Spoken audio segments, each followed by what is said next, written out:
wrong with you? What's wrong with y'all? You niggas are crazy. There's no fixing this. This can't be fixed. Right? This can't be fixed. You just have to escape. So that's what I did. I went to a neighborhood where, I have a very low black population. We're the whites. Nobody ever cares if bad things happen to us anymore.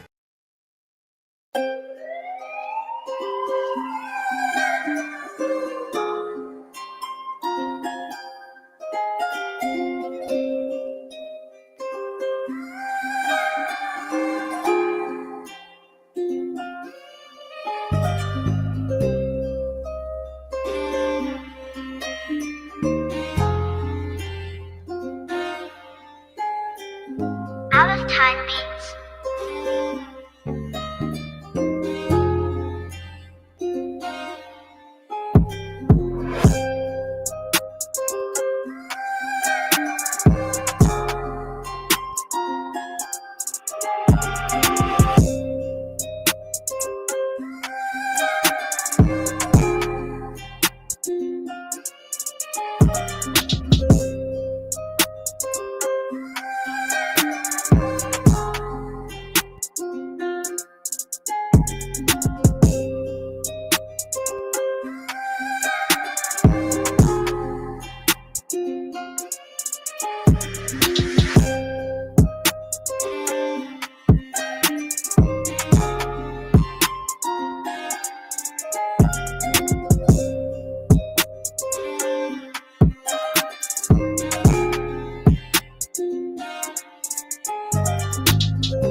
Out of Time Beats.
Out of Time Beats.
JLY.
JLY.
What's wrong with you? What's wrong with y'all? You niggas are crazy. I'm not trying to add nothing to what you're saying. I think what you're saying is reasonable. If he could have got somebody, that's maybe an option he should have took. The only thing I'm saying is because he broke won, that nigga's phone. Like what? What is what I'm saying? We basically. Oh, go ahead. I'm just saying he won. I mean, I'm saying he was right because he won. You know what I'm saying? If you win, you made the right decision. That's all I'm saying. You know what I'm saying? Whenever you win, you made the right decision. It just is what it is. It is, and I'm saying from a victim standpoint, not somebody starting something. But if you're a victim and you simply won out the situation, whatever decision you made, just pat yourself on the back. You did the right thing. Let me add to that. I think wait. I think wait, bro. The victim had the moral right to defend himself, and he had the high ground. Anybody can't see that, they're clueless about. I agree with that. I agree with that. That's true. Listen, I don't think that any man should be basically forced to retreat at every opportunity because he's in some prestigious position. That should not be a standard. I understand that he could have, and you say that, with sincerity, and I agree with you, he could have handled it differently. That is true. But he didn't because he thought that was the best circumstance for himself. Now that's okay. Now he should be treated fairly in that respect. He did what he thought he needed to do.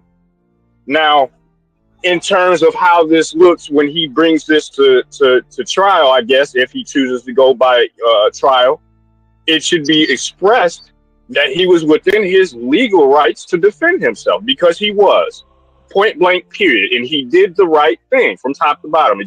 That's the case to me. Now, he retreated, as far as I can tell, at multiple different intervals during this interaction because of what I don't know who brought it up earlier, said that he retreated, from the tent, and the escalation took place in the bleachers somewhere far away from the initial incident where the young man was stabbed. Then ultimately, I think we have evidence that he already tried to de-escalate. He already tried to retreat. In fact, even after the fact, his phone was broken. So this whole idea around him trying to call the authorities was pretty much out the window. We all know that unless you have a campus police officer on the site, and unless they were chaperoning that particular game, unless they have a history of violence at their school, it's unlikely, right? So unless it was an inner city school, which this doesn't seem to be the case, it shouldn't even be a discussion around him retreating at that point. He had retreated far enough. I think what you're saying ultimately, like I said earlier, it boils down to at every opportunity, if you're in an advantageous situation, you have the responsibility damn near to retreat, which is insane to me. So hold on, damn it, hold on. Because PK just won the whole case. PK just won the whole case. Look, if the encounter started in the tent, but ended in the bleachers, where's the case here? Where is the case? Is that what happened though? What happened? It ended in the bleachers because they kept getting on them. So basically, the guy pursued and continued the encounter outside of the actual initiation point in which this started. So where? Go ahead. So I'm just going to say this. I'm going to say this. That stabbing cost him his Harvard dream. That stabbing cost him a scholarship at Chicago. That stabbing cost him, maybe a scholarship at Columbia. Can we go back to with all due respect to that, there are greater things that a black man can be in life than simply attend an Ivy League school. Well, it's one of them, and I mean, it might have cost him even if he, let's say, God willing, he gets off, right? God willing, he gets off, right? Found not guilty, God willing, he gets off. Then what? Keep living your life. And he'll live his life and build up his life like anything else. And guess what? When black people in America really figure out what the hell they need to do, he'll be okay. He'll be a hero. Yeah, but he could have been excellent. Just on this last point you guys were talking about, did everything occur within the tent, or then there's a follow-up event outside of the tent in the bleachers? The situation ended in the bleachers. Right. And let me say real quick, shout out to Floyd Thompson. I think he was trying to make his way to authorities, got grabbed, and then stabbed Austin. # long live the habitual line step. Where's the case? Where's the case here? Well, the only reason that there is to me, this is all very much cut and dry. The issue is just the white kid died and the black kid didn't. And that's why this is turned into a thing. It's you know what I'm saying? Because if this was just two random white people, it'll be looked at totally different. If it's two random black people, it's looked at totally different. It's just the white kid died. If this was a situation where the white kid killed the black kid, again, we'd have a total different situation going on here. At the end of the day, they would have said we have to do an investigation because it's necessary due to the rules. We're pretty sure everything will be all right. The one kid was defending himself, and we can't. Everybody has a right to defend themselves, and people would have been brushing the situation off. But in this point, it's just the white kid died. Had the black kid died, everybody got a right to self-defense. I got a better example, Roger. If this was a whole records, we wouldn't defend this man. This man would not we want to defend this man, but this man came from a 2-parent household. He got 4.0 GPA. He's in a track meet, never been in trouble. Don't try to stay out harm's way, but they came towards him. Well, it was definitely in the bleachers. There's images of them covering up where the stabbing occurred, and they also showed there's images. I'm going to post it. There's no case here. There is no case here at all. That boy was trying to get the hell out of the way, and the guy kept on pursuing him, and he stabbed. If he pursued him to a different location, that makes it even worse for. The longer this goes, the more that's probably going to come out. They're going to see that this Austin Metcalf guy was. Hold fast, y'all. I got a super chat. Shout out to how you pronounce this? Corwiller, I guess. Corwiller. Or maybe that was, I don't know. Corey LR. I don't know how you would pronounce this. I have no idea. So no disrespect on that. But he said, y'all feelings don't matter. He's getting life. And I'm going to say you're probably wrong on this one. You're probably wrong. Now, I'm going to agree with they're probably going to try to give him life. The situation is that other people got phones. There's no telling how much of footage was taken. The thing is, were kids smart enough to keep it? Because I understand a child giving their phone up to adult police officers because they're going to be viewed as authorities. So you're going to give it up. But footage may come out because this is a stadium full of people. And what happens normally when a fight starts? Kids start paying attention. I posted it in the back chat and in the main chat, the image, and you can see where the tent is, and you see them covering up the area where the stabbing occurred, which is in the bleachers. So he was pursuing that boy. That's what happened. And that's why I got to the point in which in which he was saying, "Don't touch me," and he reached in his bag. That's what happened. Right, so that's why I said earlier, it seems like a clear case from top to bottom. I don't see how you could argue it any other way. Now, what they decide to do inside that courtroom could, like T4 mentioning here, could be something else. But if, we're going to have a quote-unquote justice system, right? But that's a different can of worms. Nonetheless, though, this thing's pretty damn cut and dry clear. He did what he had to do. It's unfortunate that it escalated to death, but it was the right thing to do, period. And, he should get off, period. No consequences. He should be able to continue his, scholastic endeavors and go on to be great. Yeah, this is just a case of... Yeah, that's really the case, and nothing should be pulled from him. And he should be exonerated. No elite school is for the... Let me interject something. I hope Carmelo parents get a lawyer and run them through the ringer and have the evidence. Look at that image. That's just a damn tent. That's not no special tent or no special place. Look at the image. Look at it. It was raining and some folks got under a tent. That was it.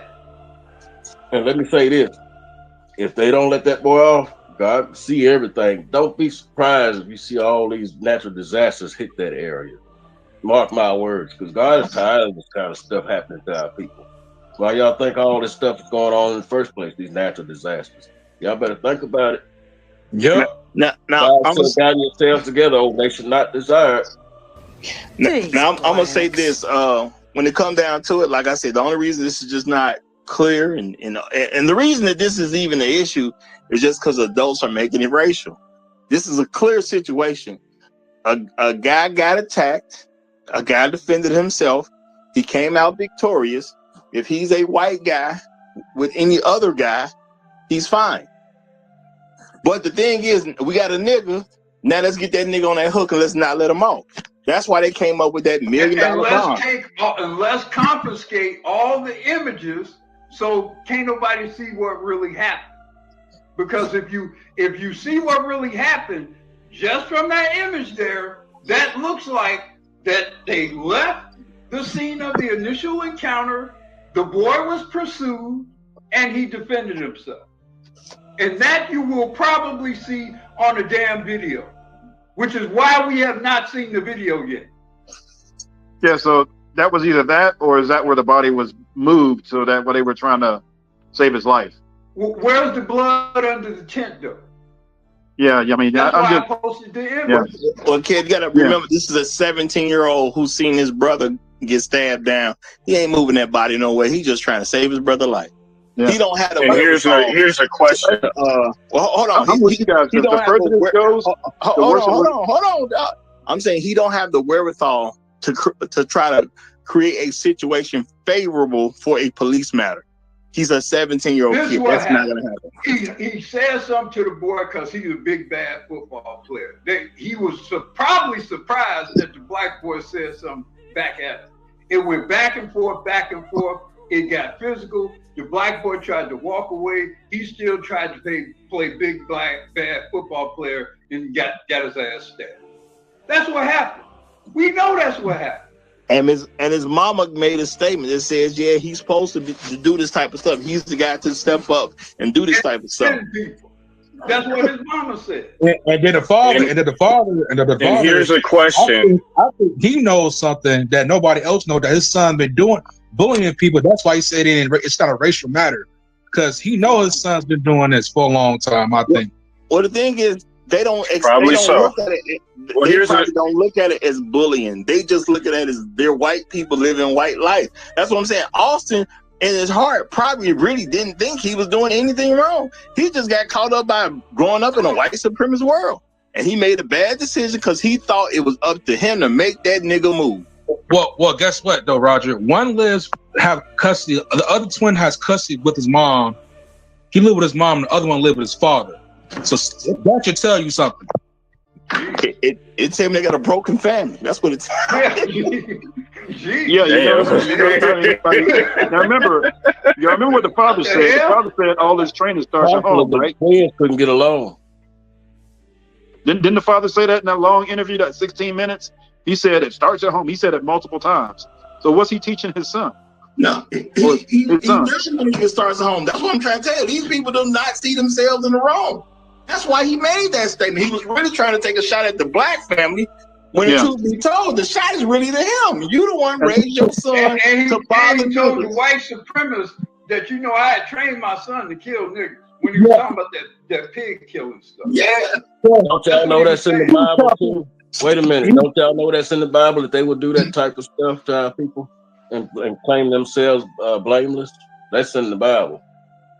Yeah. No, I'm saying him making the point of emphasizing that pig killing was dog whistling there. Yeah, well, the Christian stuff was dog whistling too. The Christian stuff, the pig thing. No, good. It starts in the home. That was the dog whistle. Killers. I raised my son to be a good Christian white killer. That's what he was saying. Yeah, we was gonna be on the Crusades in a couple of years. You just didn't give us time. And didn't the mother and the father do two separate interviews? They were never together at any point. They were never together. There are no pictures of them together. There are no pictures of them together. So you got Carmelo Anthony raised in a good home with two parents. Well, this is why my stance is technically he's still a kid because he didn't have his 18th birthday. I'm not going to judge kids the same way I judge adults. And when it comes down to it, the issue simply was he's been raised to be a white supremacist. He's been having white supremacist messaging for his whole life. So he thought it was his job to tell that nigga to move. And that nigga didn't move fast enough for him, obviously. So he didn't work out in the end. Yeah. Yeah, this is like I was gonna, like I said, hey, can you hear me? I think it's hey yo, can you hear me? Worse than that. Let me finish. I think it's worse than what you said, Roger, because the boy did move. He did move, but what happened is the white boy was all up in his white boy shit and kept coming at him. That's what happened. That's how you go from the tent to the bleachers. Y'all know how shit go down You start right over here. You go back and forth. You go back and forth. Motherfuckers still talking shit. You walking away. Motherfuckers still talking shit. They encroaching. You walking away. He grabbed you. Nigga, you gonna do what I tell you to do. The guy turned around and stabbed his ass. And I said it from the start. This is advanced darkness. This is Heart of Darkness. This is the jungle drum. This is the fertility goddess of chaos. They're literally going to eat your balls. They're going to cut your fucking nuts off and eat them. Whoa, what? They're gonna what? We're the whites. Nobody ever cares if bad things happen to us anymore. All right. I think we've heard enough from the Negro Caucus. And what you've heard is a fairly accurate sampling of what you would hear if you were to listen to any majority black panel having this conversation. There are very few right-leaning panels of black people to begin with. You know, I have one of the main ones, but when you listen to the average black conversation around what happened with Austin Metcalf and Carmelo Anthony, it's gonna sound largely like what we all just listened to. It's gonna sound like General Nutsacks with the $2 super chat. He gave him the sweet butter knife doom tragic.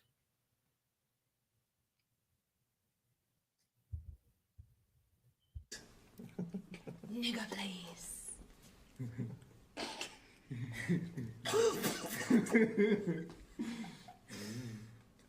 Serious.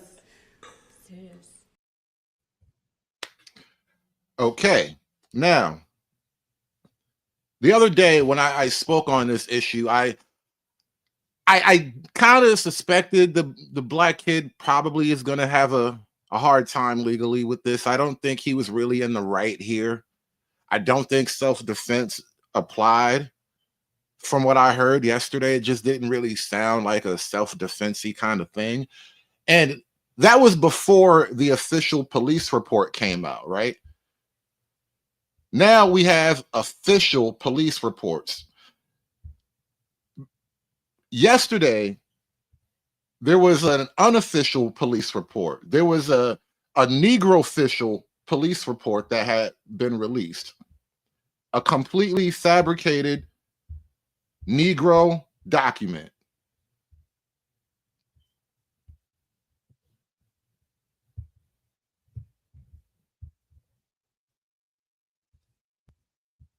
This is it on the screen right here. It's better if I just read it this way.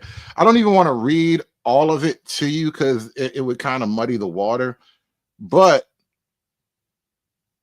a lot of the black alternative reality narrative building that they're doing on these panels, it's coming from false information like the fake police report you have on the screen, saying things like mutual combat. Mutual combat is the key. A brawl, it says mutual combat brawl. After the white team punched the suspect, like the black people who are crafting a new reality, an alternative reality for the purpose of defending young Carmelo, they are doing it based on what is essentially rumors and innuendo, lies, and Negro babble. This is the official police report. This is what a police report looks like, just in case you thought that actually looked official. That last page, obviously that last page we looked at was something somebody typed up on Instagram. Don't be stealing my words, dirty folks. I want a penny every time. You know, we monetizing everything now.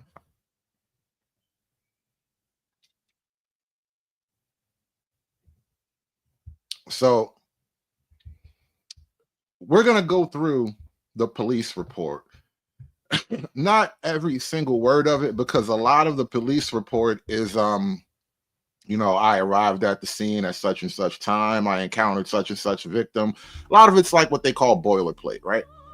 But there are some very, very interesting parts of this police report that need to be talked about. And one of the things that made me do this stream today, I actually had other things I would have done, and I gotta now rearrange my day because I'm doing this now. But I realized I was actually on that panel with Roger and his guest, and I was one of the rare contrarian voices there.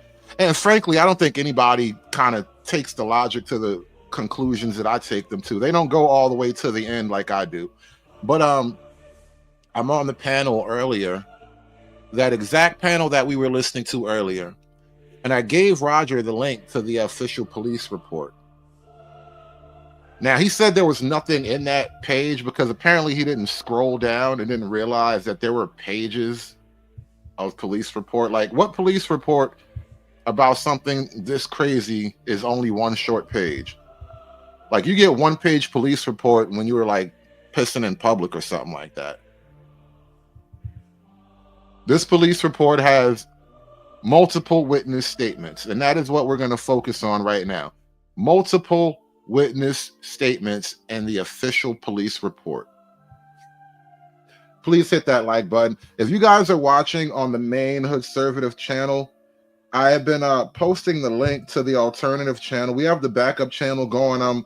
I pretty much disabled the majority of comments in the main Hoodservative channel. So if you want to participate in the conversation, you need to actually click the link. Everybody's over there waiting for you. It's like 11 of you guys in this one room. Nobody can talk to each other. Nobody can wave to each other. It's real cold and lonely in that other channel. Hit the link, jump over to the new channel. That's where all the people are. That's where the party is. We're going to get into the police report now. And American man, you're absolutely right. I knew they weren't going to accept the truth. I didn't come up there to fight them to the death for the truth. I just really wanted to kill some time and chop it up over the issue. I knew that I was in enemy territory, so to speak. So I wasn't trying to win any real battles, but it got to the point where I realized, you know what? This would just be a lot easier if I did it myself. Like, I'm not going to fight 12 angry niggas. The hell I look like?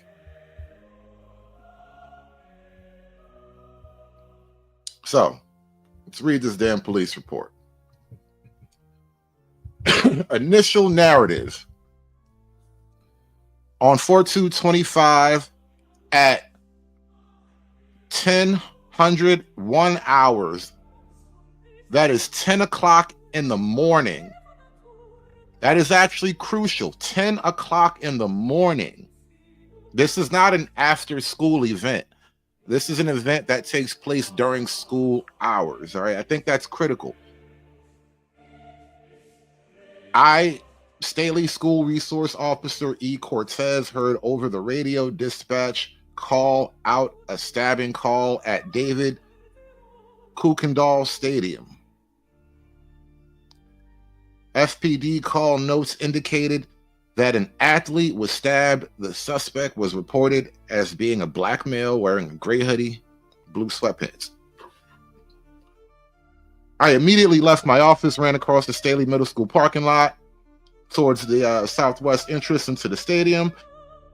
As I entered the stadium, 2 high school age students informed me that the victim was on the north end of stadium by the bleachers under a Memorial High School tent. I did not identify the students. Next, I proceeded toward the north end of the stadium on foot. As I got closer to the end, I could see the Memorial High School's tent with multiple individuals under the tent. Once I arrived onto the north side bleachers, an adult male who was on the track pointed out the suspect. I was not able to identify that witness. The individual that was pointed out to me was a black male wearing a gray hooded sweater and dark colored Nike pants. The suspect at this point was on the track on the north end. There was a chain link fence that separated me from the suspect. I gave the suspect instructions to keep his hands up in the air during this time. Suspect said verbally out loud, "I was protecting myself." All right, that's a quote from the suspect. "I was protecting myself." Now, I'm going to continue. It should be noted that I had not questioned him about the incident when he made that comment. I asked him if he had any weapons, and he said no. I patted him down for weapons while he was walking along the fence, and I did not locate any on his person. I instructed the male to continue walking along the fence, which he complied, toward an area where there was an opening on the fence that led off the track. You know what? I'm going to have to pull this up on my cell phone because reading it off the screen is a little bit tricky. So we're going to, I don't know. There's no way for me to zoom in on this thing. I wish there was a zoom element. I don't know how to zoom.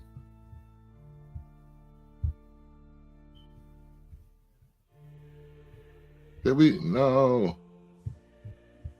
Yeah, this is not helping.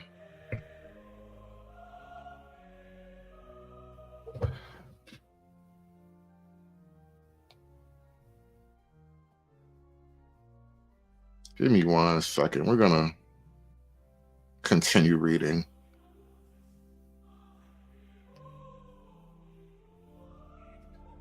Okay. I conducted another pat down of his person and then searched his person after he gave me consent. No weapons were located. While the suspect sat on the ground, I advised that I had the alleged suspect. The suspect then responds and says, "I'm not alleged. I did it." Next, Officer Ritchie and I walked the suspect to patrol vehicle, blah, blah, blah, which was on the northeast gate of the stadium. As we were walking to the squad car, the suspect was emotional and said he put his hands on me. I told him not to. All right, that is the suspect. Again, he put his hands on me. I told him not to. That is a quote from the suspect. Continue. I did not question the suspect about the incident while he was escorted to the patrol vehicle. I searched this person once again, and I had him sit in the back seat area, driver's side of the patrol car.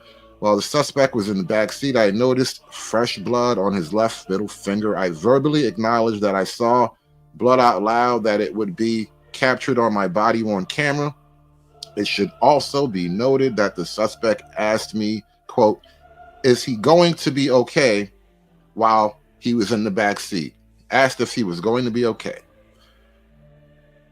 Continued. I then identified the suspect. He provided his name, date of birth, verbally as Carmelo Anthony, black male with a date of birth of blank, which I ran through the FPD dispatch. Officer Jay Hancock arrived on the scene and remained with me and the suspect at this point. Carmelo was then checked via eSchool database to also confirm his identity. The identifying information he provided matched the individual I had in custody. Next, I was advised by my Sergeant Holland to transport the suspect to Frisco PD jail. Now, we're going to skip that. That's all the intake stuff there. We have a couple of witness testimonies that I want to get to.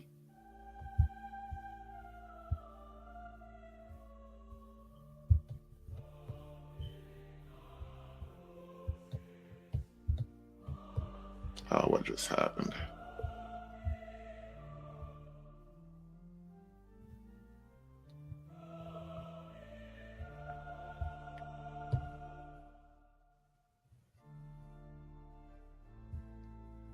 Okay, so now we are reading here at the bottom where it says Officer Richie Allison.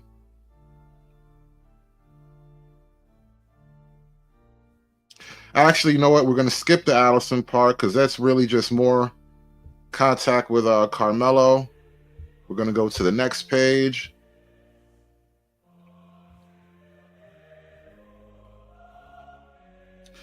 Okay, this is from Officer Will Otis. Okay, Officer Otis now.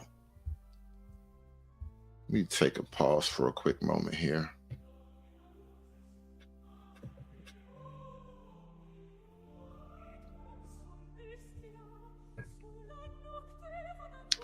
Yeah, it's gonna get a little bit awkward after this part because the narrative of self-defense, I believe, is gonna get challenged by the witness statements we're about to read here.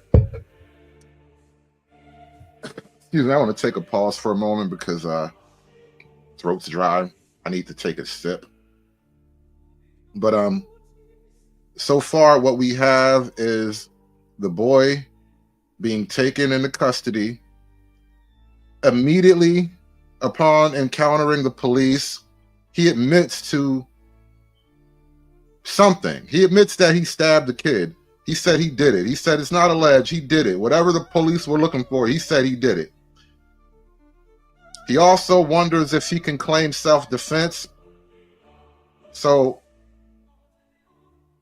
the kid is being taken away into custody. And now the police are going to go around and receive witness statements. And this is the critical part, because these are the only people who could maybe possibly tell you anything about what actually happened, because these are the people who were right there. They were the closest to everything. They were technically a part of it, because they were the people who would have been standing right under the tent. There was a group of teenage kids. The Metcalf twins were a part of this group. It's unconfirmed how many other kids were a part of this group, but I'm assuming at this point that any witness statements would be given most likely by those kids. On the news, the only real witness statement that was put forward was by the other Metcalf brother, the living twin, who was basically just a couple of feet away from the incident. He said it happened so fast, he really couldn't do anything. And here's another narrative that I think we're going to challenge in a minute. All day, since yesterday, because I was on Fantastic's channel yesterday, and Fantastic, he took that video and put it behind the paywall, so we won't be listening to that little bit of conversation. But I was on Mr. Fantastic's channel yesterday, and to his credit, Mr. Fantastic is kind of taking a position I'm taking, like this was not a good move.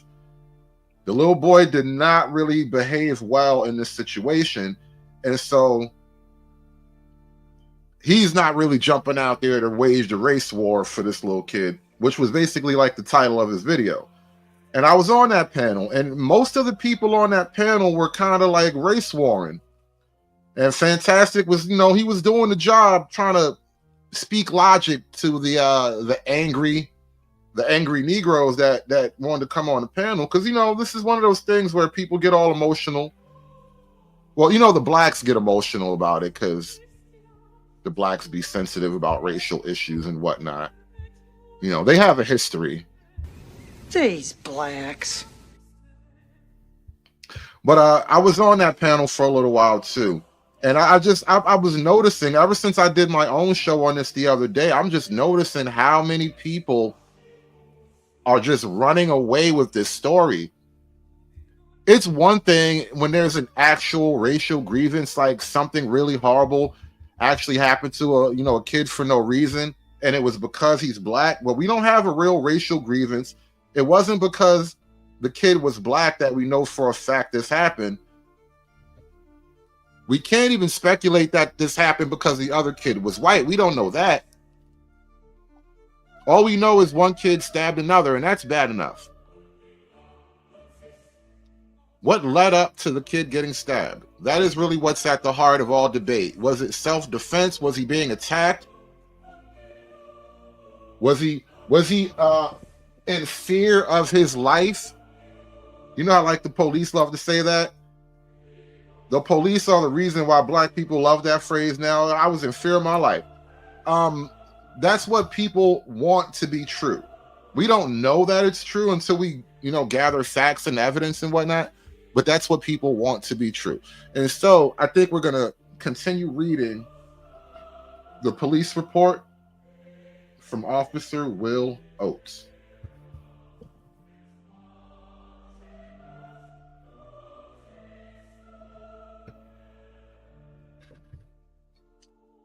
I'm gonna skip down a little bit. I'm gonna skip down toward the good part. Sergeant Otis walked up to the visitor bleachers and observed the victim being treated by Frisco Fire Department personnel and also the athletic trainers. The weather began to turn and it began to heavily downpour rain. At this time, some of the FISD staff moved to the memorial tent to cover the victim and the FFD personnel. Sergeant Otis began using his city-issued phone to snap crime scene photos to preserve as much of the scene as possible due to the weather and the large gathering of people that were involved in the immediate area. Actually, you know what? This is all procedure stuff, boilerplate. All right, so the top of this page is procedure stuff, right? The whole top of this page up here is procedure. We're going to go down below the line. Officer Taylor Wetzel. When I arrived on the scene, I grabbed a roll of crime scene tape from my trunk and proceeded to the visitors' bleachers where dispatch advised the victim was. While I was walking toward the visitors' bleachers, I was approached by a witness who identified himself as blank. His name has been redacted. Blank began telling me what happened, and I asked him where the stabbing occurred. Blank advised it happened under the Memorial High School pop-up tent in the visitors' bleachers.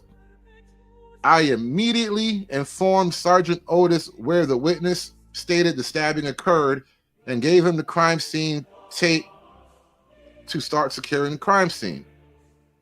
I then had Blank move to the walkway under the visitors' bleachers out of the rain to further speak with me. The following is a summary of my contact with Blank. Blank advised he was sitting under the Memorial High School pop-up tent with his team and was near the victim, Austin, and the suspect, who was later identified as Carmelo Anthony. Anthony was from Centennial High School and was sitting under the Memorial High School tent. Austin had told Anthony that he needed to move out from under their team's tent, and Anthony grabbed his bag, opened it, and reached inside and proceeded to tell Austin, "Touch me and see what happens." All right, let's repeat that part. Austin had told Anthony that he needed to move out from under their team's tent, and Anthony grabbed his bag, opened it, and reached inside and proceeded to tell Austin, quote, "Touch me and see what happens," end quote. No one really thought Anthony really had any weapons in his bag, and Austin proceeded to touch Anthony. And then Anthony told Austin to punch him and see what happens. A short time later, Austin grabbed Anthony to tell him to move, and Anthony pulled out what Blank recalled as a black knife and stabbed Austin once in the chest and then ran away. Austin began grabbing his chest and telling everyone to get help. Advised he did not know Anthony's name, but stated another Memorial track member, Blank, was friends with Anthony and he could identify Anthony. Blank described Anthony as a black male, skinny, with possibly a goatee, short puffy hair, and wearing Centennial High School clothing. This concluded my contact with Blank. I was then instructed to start a crime scene log. Okay. Now we're going to find out the next witness contact here.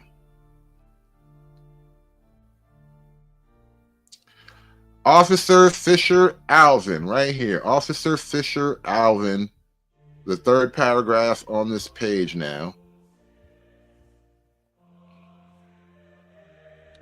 When I arrived, the crime scene was already marked and the suspect was in custody. I began asking people if there were witnesses to anything. I made contact with Hunter Blank, and then Blank blank, a black male. They were both breathing heavily and crying due to the nature of events. They were with coaches in the field. They were with coaches on the field, and it was pouring down rain. We made the decision to relocate to a locker room just to the east to get out of the rain. Once in there, things calmed down a bit. However, they were still hysterical and could not really talk. And there, I learned Hunter was the brother of the victim. I attempted to ask them both what happened. I could not really get anything out of Hunter, but blank stated he wants to speak. So we're assuming this is the other black kid, not Hunter, the brother of the deceased. Okay, so there was a black kid with Hunter who gave his statement with the police, right? I asked him what happened, and he stated they were all sitting on the bleachers under a Memorial High School tent when another male who he did not know walked over and sat under the tent. Blank then said Austin, the victim, told this male that since he did not go to Memorial High School, he had to leave the tent. Austin and the male went back and forth, and then Austin stood up and pushed the male to get him out of the tent. Blank had said during this time of arguing, the male was reaching around in his bag he had. It was that time the male took out a knife and stabbed Austin and then left the scene. This was all Blank remembered when he talked to me.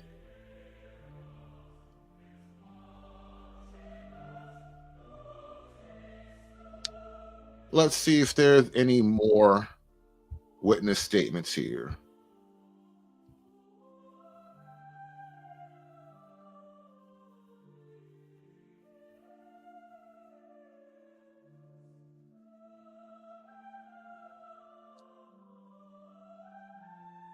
No, I don't see any more witness statements on the rest of this paperwork here. This is all procedure, evidence collecting.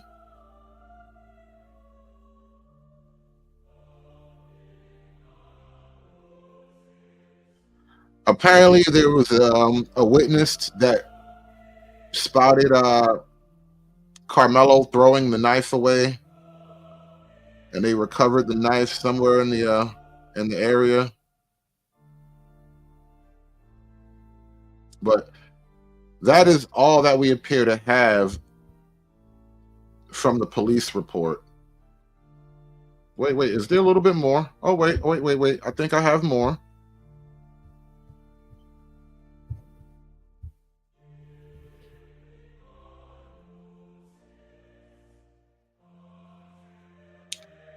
Officer Higgins Andrew.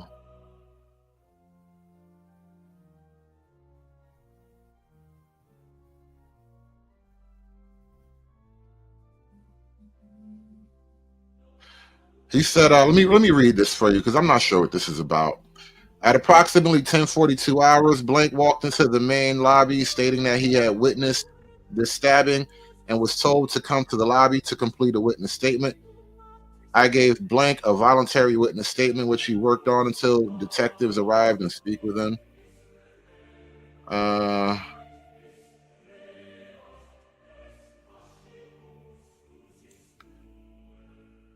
Apparently, there was cell phone footage of the incident. The phones were recovered by the officers, so there is video evidence that will likely come out during trial.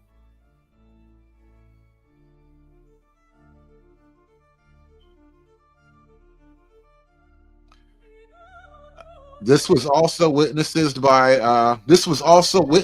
a couple of coaches for the school of the deceased here.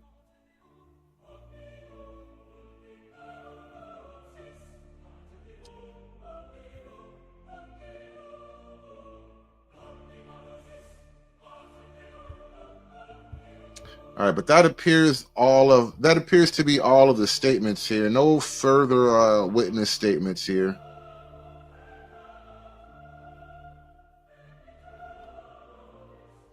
But it looks like we have from at least 2 witnesses so far that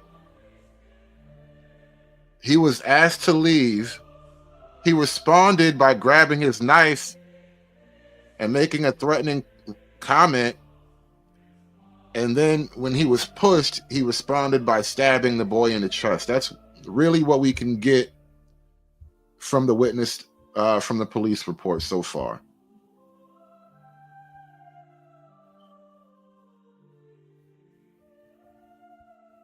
Nellie Mack asked, wasn't he suspended before for bringing a knife? That is a rumor. That is the rumor. I don't have any confirmation on that. I know where the rumor comes from. This is a reporter for CBS News in Texas. She says, CBS News Texas has learned from a law enforcement source involved in the investigation that 17-year-old Carmelo Anthony, the suspect in the murder of 17-year-old Austin Metcalf, had previously been suspended for bringing a knife to school. Law enforcement sources tell us that 17-year-old Carmelo Anthony should have been in class at Centennial High School and was skipping school yesterday when... Hold up. You skipping school yesterday when he allegedly stabbed Austin Metcalf following an altercation. So, you can come to your own conclusions. I don't really want to argue all that much unless you want to argue the facts that have been presented. Now, this is what I'll do for you guys. I actually have the link to the police report. If you want to read the police report yourselves, you can read the police report. Now, the question at hand is, was he justified in his response? Actually, now that we've read the police report, now that I read the police report to you guys, this is what I'm going to do. I know exactly what I'm going to do. We're going to take a look back at the blacks because they're still going.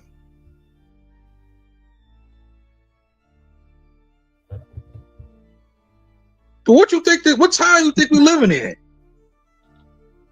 I'm actually watching the series. This is in the 1960s, and yeah, that's how they're talking. It's the Godfather of Harlem. And now, you guys tell me if any of their conversation sounds like any of the official police report that I read to you. He was not jumped. We don't even believe he was punched, as far as we heard. He invited a punch while he was holding or digging around for a knife in his backpack. And the fact that you're asked to leave and the first thing you reply with is to look for a knife in your bag and then dare him to hit you, that is an aggressive, threatening move. That is premeditation. That is why he's being charged with murder. for somebody else's benefit. And there are people who still feel like, well, that's what y'all should be doing today. You don't get the benefit from your labor, your intellect. You got to benefit other people in that. And, you know, black people have something to say about that. All right. I don't know what I missed because I just got back. But Truth Teller just came back up. So I'm going to let Truth Teller say what he want to say, y'all. And then we're going to get ready to close this out. It has been 1 hour, 41 minutes past the overtime mark of 3 hours. So that's when it becomes overtime once it's past 3 hours. So I'm going to let you say what you want to say because you just came back up, Truth Teller, but we're going to close out. It's all right. You go ahead and close out because everything I have to say at this point, it needs to stay backstage. So yeah, you go ahead, close it out. You got to control these dudes. All right, y'all. Look, if you're new to the channel, if you like this type of content, like the video and subscribe to the channel. We do this Monday through Fridays for sure, 9 a.m. Chicago time, not where you happen to live. Okay, not where you happen to live, but Chicago time, 9 a.m. I will see y'all next time around. Long live the habitual line steppers. Roger, I hate to interrupt you, but I just want to make sure you get your money right. You got a super chat that you didn't read. You want to read it? Okay, appreciate that, brother. Appreciate that. Okay, that's a for sure thing right there. So let me read that last super chat from when I got knocked off. Okay, because y'all, all money on the wood is good over here at the Roger Report Live, y'all. All the money on the wood is good at the Roger Report Live. Shout out to Bruce Owen Wayne, aka Dusty King. He said, "My young ninjas, okay, my young ninjas are built different." Hashtag FAFO. Appreciate that, brother. And let me just check just to make sure ain't nothing else that I slipped past because I was having that little difficulty. Shout out to Floyd Thompson. I don't think I said this one on air. He said media making look like Denzel from Training Day. Okay, I think I know where you're going on that one. Okay, I think I got the rest of them in, y'all. I think I got the rest of them in. All right, so y'all have a good rest of y'all day. Thank you for joining me over here at the Roger Report Live. I will see y'all tomorrow. Long live the habitual line steppers. I'm Roger. I'm right. And I'm out.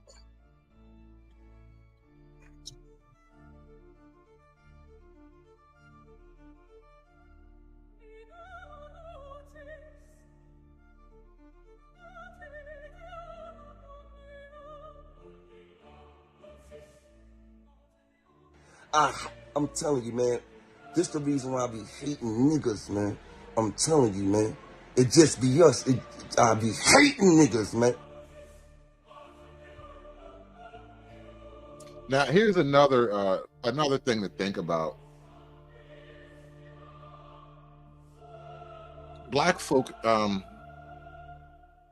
lot of what we listened to on that panel just now, it was a justification in the sense of, if you put your hands on me for any slight reason, then I have the right to use whatever physical force I deem necessary, and I'm totally justified, right? That was the general position that I just witnessed from that audience and from that panel.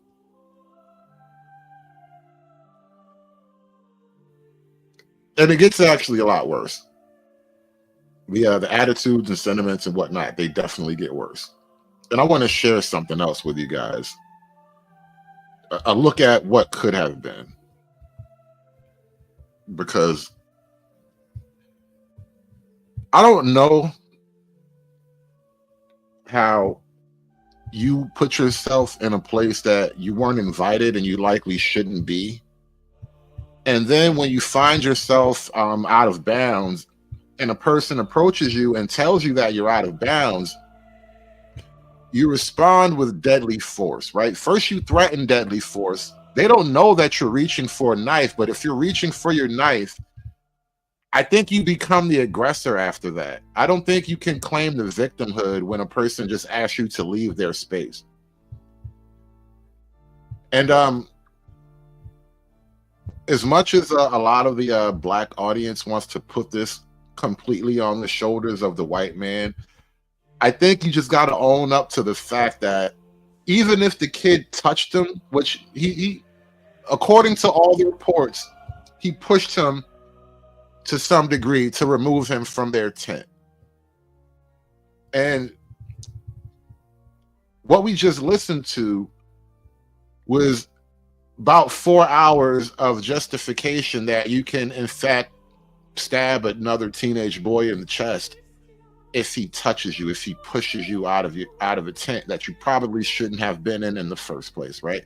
Because there's this question of, well, who are you? Are you the high school tent police? Why do you have the authority to tell us to leave here?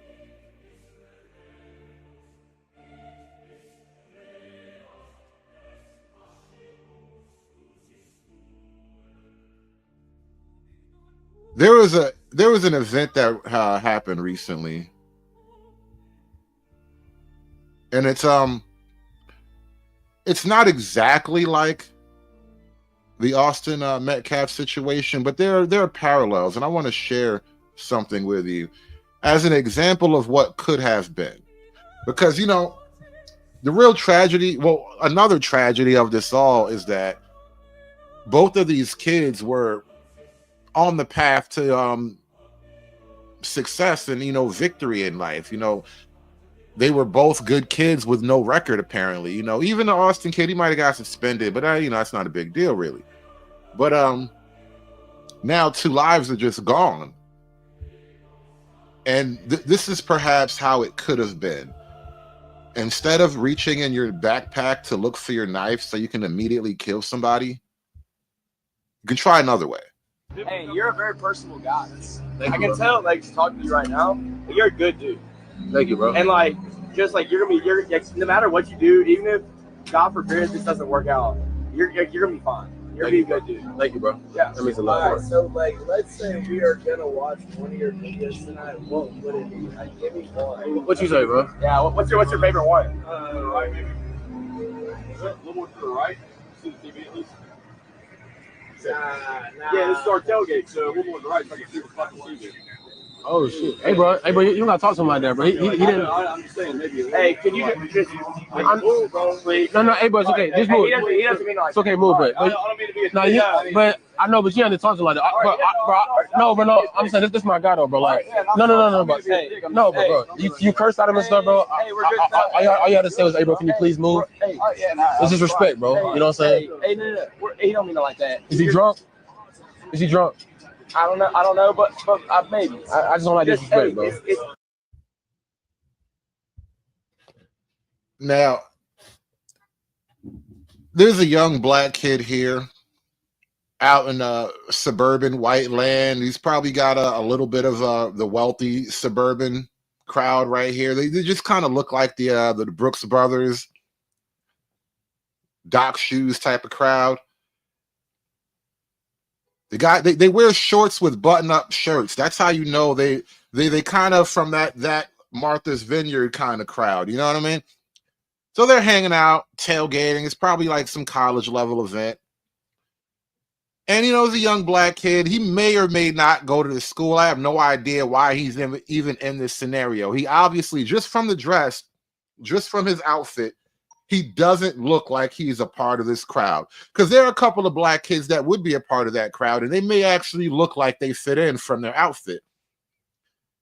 He looks very different. He looks like a YouTuber. He's confronted with a guy who's being a little bit of a dick. White guy's clearly in the wrong. This is not like World War III. There's nobody's being like really, really threatened or anything like that. Just being a little bit of a dick. Now, here's the reason why we bring this up, right? Because if you listen to the blacks earlier talk about this, and I played the video for you, they basically said Austin was being a little bit of a dick. Who are you to tell me to move out of here? You white man, you, right? That's basically how, you know, the blacks on the other channel I played for you, that's how they were giving it up. Like, you have no authority. You're being a dick, right? Fine. Maybe every now and then, as a black man, you might in fact encounter a white guy who is in fact being a dick. You don't stab him in the chest right away. 0 to 100, nigga, real quick. That's a fucking song. It's a rap song. Don't let the rappers send you to jail, bro. Yeah, this is our tailgate, so we're going to the right so I can see the fucking TV.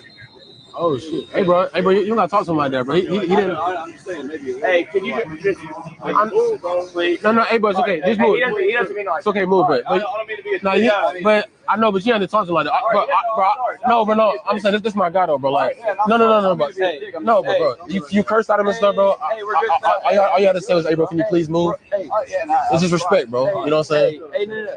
He don't mean it like that. Is he drunk? I don't know, but maybe. I just don't like disrespect, bro. He can talk to me like that. Don't talk to him like that. He's just doing his job. Hey, we're good. Hey, let's just respect each other, bro. For sure. I'm not trying to be. No, yeah. You cussed at him, bro. Bro, he's in the fucking way the TV is my tailgate. I can tell you didn't have to cuss at him though, bro. Now, right here, I will say this. You know, the whole you cussed at him thing is kind of weak. Like, you get over that, bro. Guys cuss, men cuss, niggas say bad words every now and then, right? He didn't call him a bad word. He said, like, you're in the effing way, basically, right? you're a little bit too offended. You know what I mean? I think you're just a bit too offended, especially when you were actually gonna concede and move out of the way so like his tailgate can watch the TV like everybody else came to do. And this is the thing I wanted to bring up, right? And this is something I don't know that a lot of black people accept this. Shout out to my man Lasers with the $5 super chat. Lasers go Pew. What is that? A sticker? Hold on, I think we just got a sticker or something. I don't even know what these things are. I haven't been getting this in so long. I don't even know what these things are. But shout out to Lasers with the $5 super chat. He just sent the super chat. Appreciate you, bro. I don't know that black people understand certain public social niceties, right? I spoke about this on another stream. Like, they're little petty things, petty in the sense that they're small and they're, you know, minuscule seeming even, but they go a long way toward greasing the public interactions, because public interactions are where, you know, anything could happen between people, and you don't necessarily want to get caught up in a nigga moment with every public interaction, right? And what just happened here was, and because really it wasn't like, you know, the white guy walking up to a bunch of black people, it was a white guy walking up to another group of white guys, and he's telling them, listen, you guys are like kind of in our way here. Like, you set up right in our way. You know, I'm not trying to be an ass, so I'm not trying to be a dick, as he said, but you guys kind of set up in our way, right? Look. If this doesn't work out, you're gonna be fine. You're gonna be a good dude. Thank you, bro. Yeah. That means a lot. All right, so like, let's say we are gonna watch one of your videos tonight. What would it be? Like, give me one. What you say, bro? Yeah. What's your favorite one? Right, maybe. Is that a little more to the right? See the TV at least? Nah. Yeah, this is our tailgate, so we'll go to the right so I can see the fucking TV. Oh shit! Hey bro, you don't gotta talk to him like that, bro. He didn't. I'm just saying, maybe. Hey, could you just move, bro? Please. No, hey, bro, it's okay. Just move. He doesn't mean like. It's okay, move, but. I don't mean to be a. No, but I know, but you have to talk to him like that. No. I'm saying this is my guy though, bro. Like, no, bro. You cursed at him and stuff, bro. All you had to say was, hey, bro, can you please move?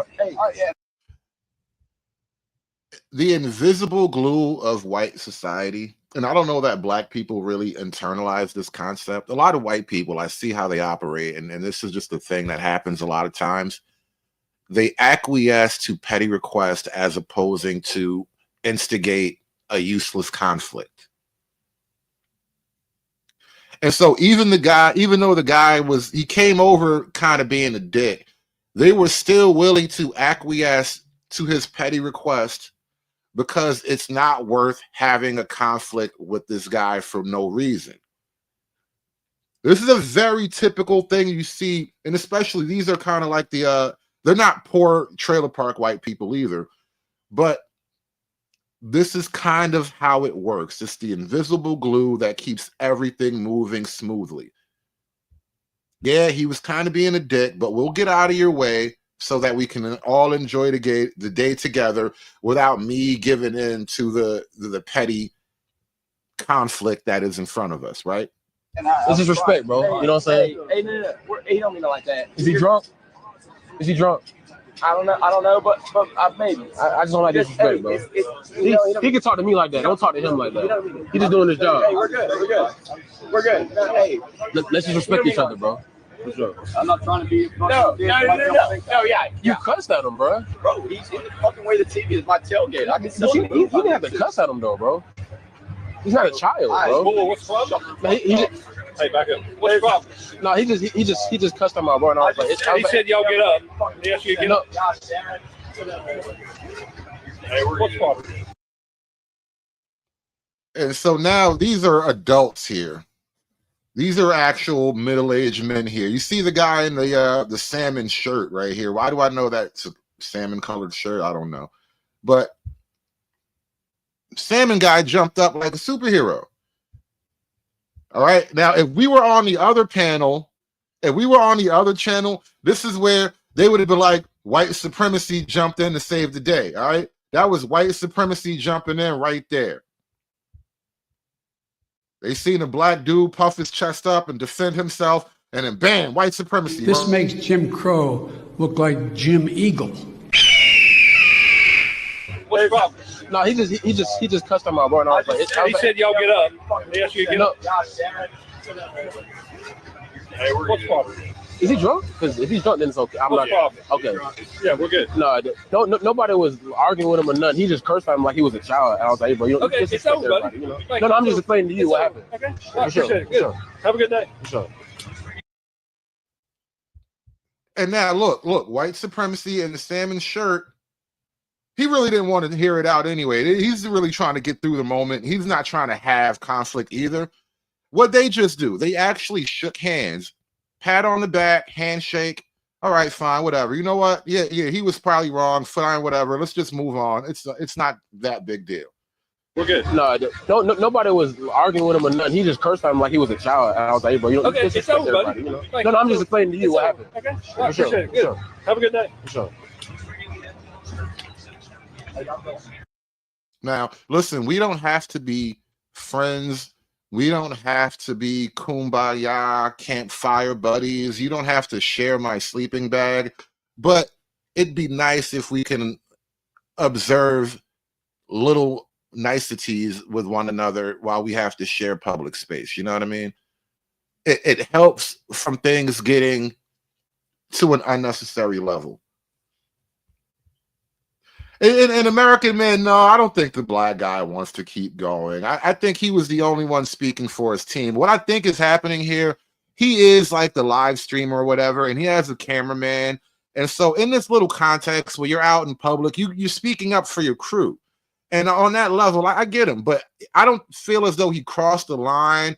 As far as I'm concerned, and the reason why I'm even playing this video as a contrast, I feel as though he acquitted himself well. He didn't do anything that you can really criticize in this moment, and he actually stood up for himself and his crew.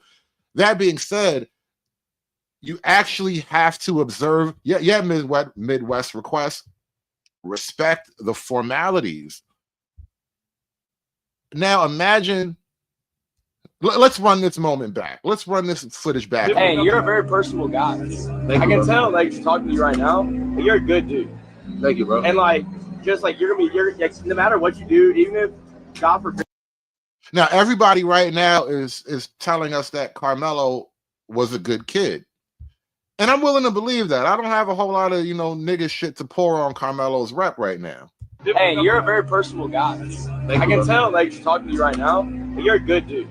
Thank you, bro. And like, just like you're no matter what you do, even if God forbid this doesn't work out, you're gonna be fine. You're being a good dude. Thank you, bro. Yeah. That means a lot. Alright, so like, let's say we are gonna watch one of your videos tonight. What would it be? Like, give me one. What you say, bro? Yeah. What's your favorite one? Right, maybe. A little more to the right. See the TV at least. Yeah, this is our tailgate, so A little more to the right so I can see the fucking TV. Oh shit! Hey, bro, you don't gotta talk to him like that, bro. He didn't. I'm just saying, maybe. Hey, can you just? Now, mind you, this is an adult, and these look like young college kids. I don't even think this is a high school. These look like college kids. But that's like an older adult. He's probably like alumni or something. Like No, hey, bro, it's okay. Just move. He doesn't mean like. It's okay, move, but I don't mean to be a but I know, but you have to talk to him like that. No, I'm saying this is my guy though, bro. Like, no, bro. You cursed at him and stuff, bro. All you had to say was, hey, bro, can you please move? It's just respect, bro. You know what I'm saying? Hey, no. He don't mean it like that. Is he drunk? Is he drunk? I don't know, but maybe. I just don't like disrespect, bro. He can talk to me like that. Don't talk to him like that. He's just doing his job. Hey, we're good. No, hey. Let's just respect each other, bro. For sure. I'm not trying to be. No, yeah. You cussed at him, bro. Bro, he's fucking way the TV is my tailgate. I can tell You didn't have to cuss at him though, bro. He's not a child, bro. What's the problem? No, he just, Hey, back up. What's the problem? no, he just cussed at my bro, and I was like, now, I'm pretty sure the white guy just told the kid to shut the F up. no, he just Hey, back up. cussed at him though, bro. He's not a child, bro. What's the problem? No, he just, And this is why I'm actually trying to give the black kid here more of the credit in the scenario, because you did not push it further.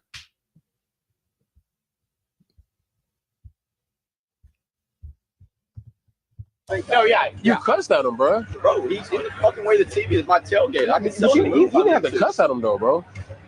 He's not a child, bro. What's the problem? No, he just, Hey, back up. What's the problem? no, he just cussed him out, bro. And I was like, He said y'all. And when you heard someone say back up, they were backing the white guy up. Other white guys came to get in the middle. They backed the white guy up. And now salmon shirt guy, he's talking to the young kid here.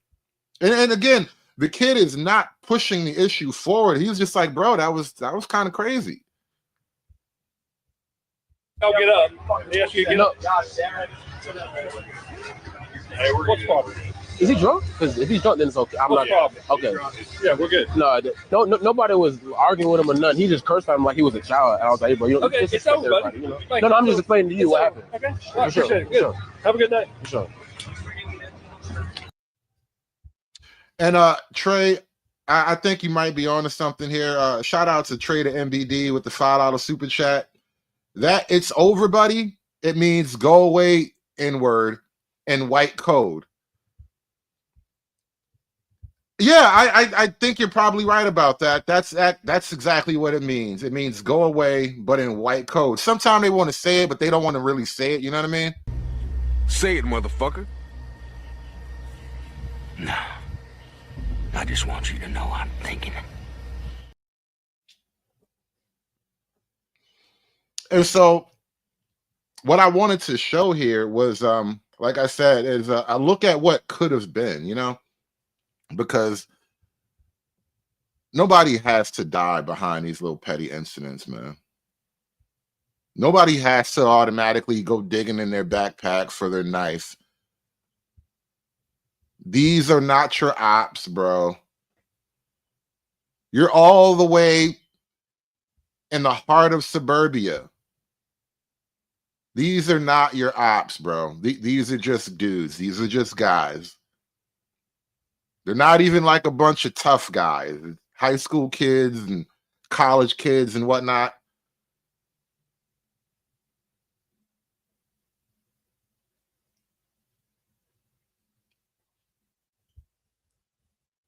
And yeah, listen, he was being a little bit, you know, sensitive about the whole using profanity thing and all that. Like, you know, you got a little bit church lady-ish on there. I totally get that.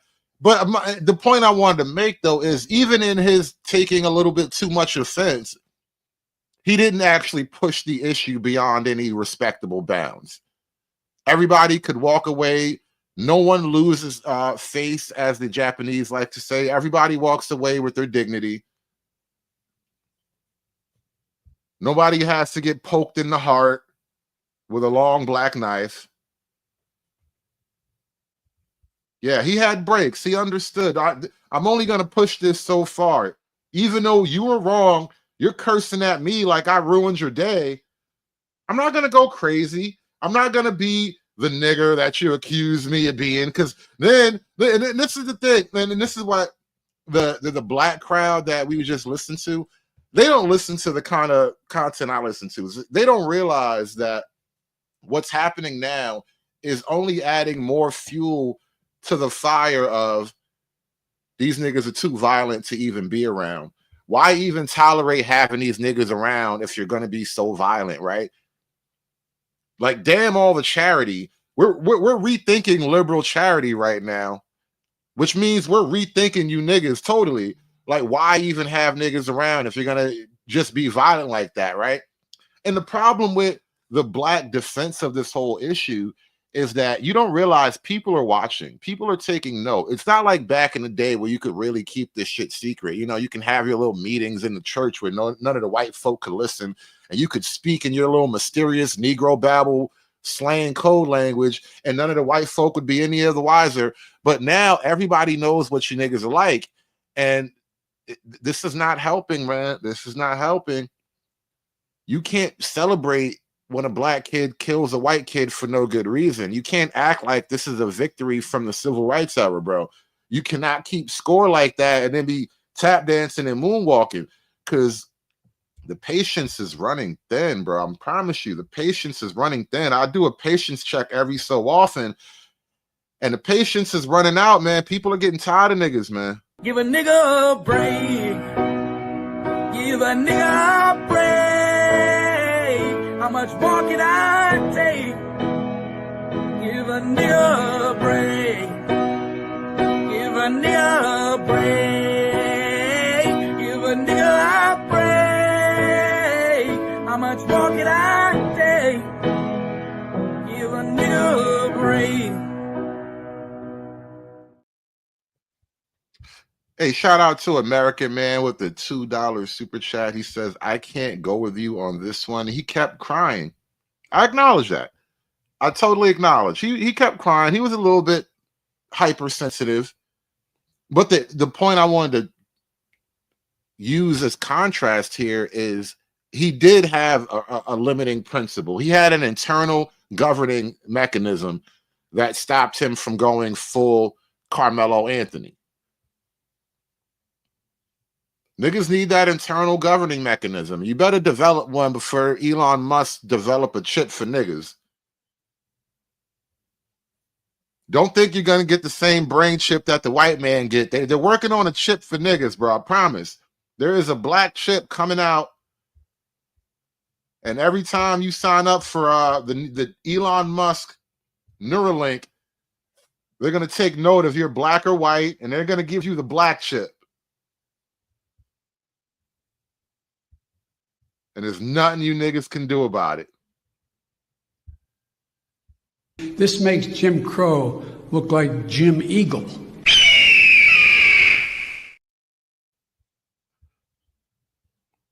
Yeah, shout out to America, man. Thank y'all for supporting the show. I really don't have that much more to add to this conversation. I just really wanted to take a minute out to, give some extra words on this conversation, and also to actually read some of the official police report, because I know that the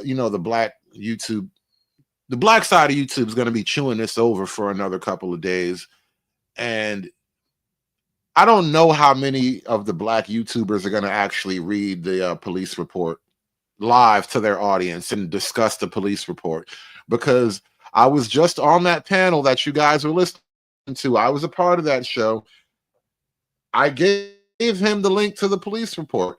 He told me he looked over it, the first page, but he didn't really want to make it a part of the show because the police report's a bit damning. It actually contradicts a lot of the popular Negro narrative around these events. And that's a bit unfortunate, because what that means is you have more and more reason to not trust the common Negro narrative, because niggas don't really go on a hunt for facts. They don't really have an honest, open, good faith debate pursuing logical conclusions. There's very little of that, and it's a very emotional, propagandistic extension of a civil rights battle. Everything is an extension of a civil rights battle. I'm getting a panel request. Is that what we're doing now? You guys giving me a panel request?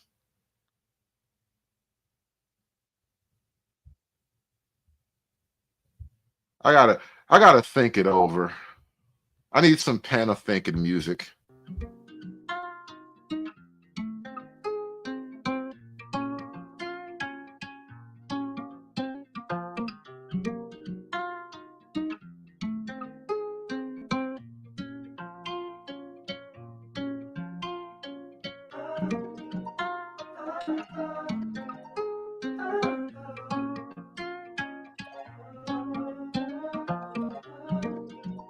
Hey, yo, Quantic, run them bands up.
The link is in the chat. If you're coming, you better get on in here now.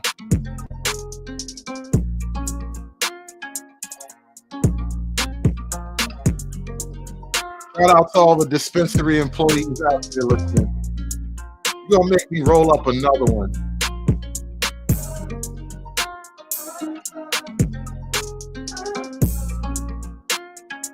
The link is in the chat. We're gonna open this panel conversation in just a minute.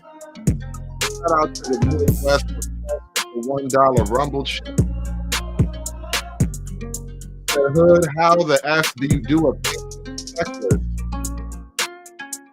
It's because we're civilized, bro. That's how. I don't know that a lot of the other blacks have really civilized. There are nice things to observe.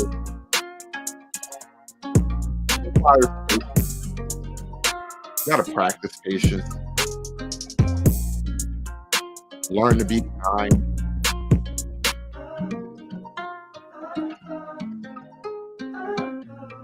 Observe the social order.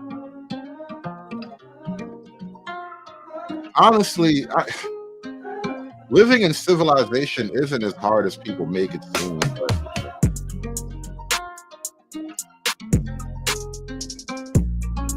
dudes be struggling.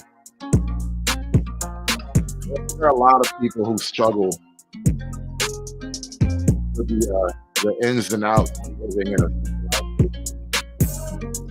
It's hard, you know. There are a lot of little invisible rules. But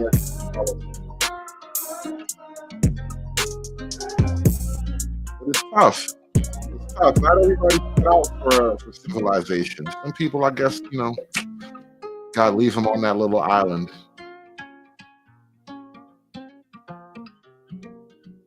Hey, yo, Quantic, run them bands up. All right, looks like we about to have us a little panel. You guys got me hanging out longer than I wanted to. I might just take this show on the road.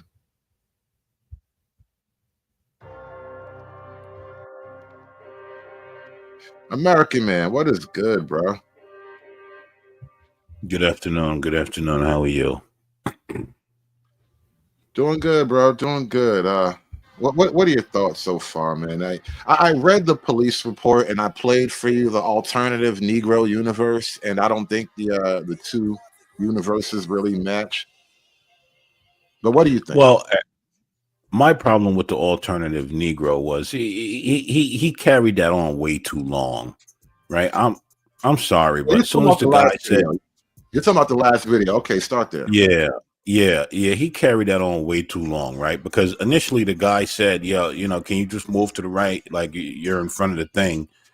And then he was like, "Yo, come on, move to the fucking right." And then, "Oh my, you can't, and why you got to keep cursing? And you cursed at me, and you could talk to him that way, but you don't want to talk to me because see, we just got to be respectful." Like, come on, bro. Like, you made it more than it needed to be. You're standing in front of TV. Oh, my bad. And keep going, right? Like, done. I agree. You took a little bit too much offense to something that wasn't really necessarily meant to be personally offensive. Yeah, like and drew it out from a 30-second interaction to a 3-minute interaction where the white guy had to say, "All right, nigga, keep it moving." Well, to be fair, kept going. No, to be fair, and to buttress your point, we watched the edited version. We don't know the real time limit, how long he really did keep pushing it on, right? So there was a little bit of truth to what you're saying, and that's why I didn't really want to contradict that point of it. Like he was being a little too sensitive. The only thing I wanted to point out is that he didn't go 0-2 Carmelo Anthony on him. You know, Well, yeah. I of course. I mean, if we're comparing the two, then we're grading on a curve because you know, black niggas, man, we got grade on the curve, right? But like, ultimately, that was a nothing burger. That like that like as usual, right? And I'm listen, man, I got a little smoke for Negroes as usual. He took it out of proportion. Now, as far as Carmelo, from listening to the two reports, damn, look at the time. I got to be careful. I got to take my daughter to gymnastics. Listening to the two reports, it sounds like the dude Austin, was probably a jock. He could push people around a little bit. But when I listened to the Anthony thing, you didn't even belong there, bro. Like it almost seems premeditated. Like why are you just there with a knife in your bag, telling people to touch you? That's a weird place if you didn't premeditate that. So let's talk about that for a minute. You're in a place where you likely shouldn't be, around people who tell you we don't want you around us. Like, why are you here around us? This is our place for us. Why are you here next to us? And when they tell you that, and they didn't like immediately threaten you or anything like that, but they don't want you near them, and the first thing you do is to grab for your knife and to dare them to touch you. That is an aggressive move, and it's a threat, because once you're grabbing for, it's one thing when you say that shit. It's another thing to grab for your knife. Whether or not they know you're grabbing for your knife, you're in the bag looking around for your knife. That signals intent and premeditation. Yeah, like, and again, right? Like, if you're skipping school that day, right? If that's true, and you're there sitting underneath their tent, touch me. You seem like you had a plan for that. I'm just saying. Seems like you were like, yeah, I want this to go this way so that I can stab someone. And thank you, Acadia, with the $4.99 super chat. Appreciate y'all supporting the show. Trey, there was something you wanted to talk about. Trey, now all of a sudden you stepped away, and as soon as I go to him, he's all muted up. I think this need not be a race war, but for a lot of different reasons we maybe can talk about later. But black folk appear to be itching for racial conflict, and this shit is just petty and it's tiresome, because when you realize most white folk aren't really on it like that, and then if you actually get white folk on it like that, you're not gonna like what you get, bro. It's not gonna be a good thing for really anybody involved. But you can't tell niggas that, you know what I mean? Yeah, I'm generally starting to think that black people may like actually want slavery and like actual racism. Right? Yeah, we can hear you now. No, you're not finished, American man. They want slavery, right? Yeah, they have to, because like every chance they get, they're like begging for it almost. Every chance they get. Like, yeah, I wanna push the white man, right? I think, and that's how you know that there is no real racism, that they're literally pushing for it at every turn, just so they can say, see, there is racism. But what they don't understand is once you open that box, just to say, see, it doesn't end there. And then, you know, what's the worst part of it? And this is what I mean about, going to a most logical conclusion. If this is your attitude post civil rights, then you justify the white man's attitude pre-civil rights. Yep. Well, can y'all fellas hear me now? Yeah, you got it. Sir. Okay, my apologies for the technical issues. Something just came out in Ghana in regards to this that lines up perfectly with what you were just saying, American man. There's a certain group of Ghanaians that are quite upset at, with all the swarthy Americans coming over there, all the FBA folks that, are coming to the motherland. And this group is saying, like, look, we get the whole skin color thing and all, but look what y'all did in Liberia. When y'all came over here from Liberia, you started enslaving people. You brought white supremacy to the continent. And my hypothesis is that it's always been this, is that it was niggas all along. All the redlining, Jim Crow, segregation was all in response to this type of behavior for centuries. From the first moment that, Black Europeans got here, to whoever, the Spanish got here, to the $5 Indians, to the, the Caucasians as we know now, however they got here, they all had to deal with, ninja behavior. And unfortunately for folks like us, we just got wrapped up in it. Just like the video you played, Hood, of the Black people in California in the 1950s who were all worried about, man, what are the white people going to think about us when these other, Black folks from Mississippi get here? Are they going to lump us all in with them? And what's happening right now is it's playing itself over again. And I'm not, like, to any of my white friends, anybody in the chat, if you see me and you're like, oh, snap, I need to walk the other way, I completely get it. I would too. I see a big, huge, Black dude coming down the street, me, Hood, and American man, we walking down the street. Man, those are three big Black dudes. I think I'm just going to walk the other way. They don't know that I dress like those white guys in that vid. They don't know Hood, is a great father. American man takes his daughter to gymnastics. They don't know that. So would you take the chance if you was just your average old white guy? Well, no. And not only that, I'll do you one better. And this is why I make my peace with the concept of racism, right? Because it's like, you realize you guys don't make the most inviting, welcoming kind of presence. You know what I mean? You don't have a reputation of being the friendliest, most inviting neighbors. If you had to choose between neighbors like Black, white, and Asian, Black always comes at the bottom of the list. Bro, it's wild, man. Even here, like in San Antonio, like, I have zero problems over in the barrio. I had cats tell me when I was Ubering, hey, man, it's a dangerous area over here, but you good, though. They only mess with, folks that look like us. You straight over here. You ain't got to worry about it. You good, man. Over here, you ain't got to. But us, yeah, we got to be careful over here. And it's this xenophobic reaction. But, I've asked some other young, I've asked some other young Hispanic kids, but they'll be like, nah, we ain't going to the east side because, we don't care. Well, this is what they said, because I asked them the reciprocal. Well, what about y'all over on the east side of San Antonio, over where the Spurs play, Black neighborhood? Nah, we can't go over there. They just fuck with us because we're brown. But y'all don't fuck with them when they come over here? No, we just fuck with each other.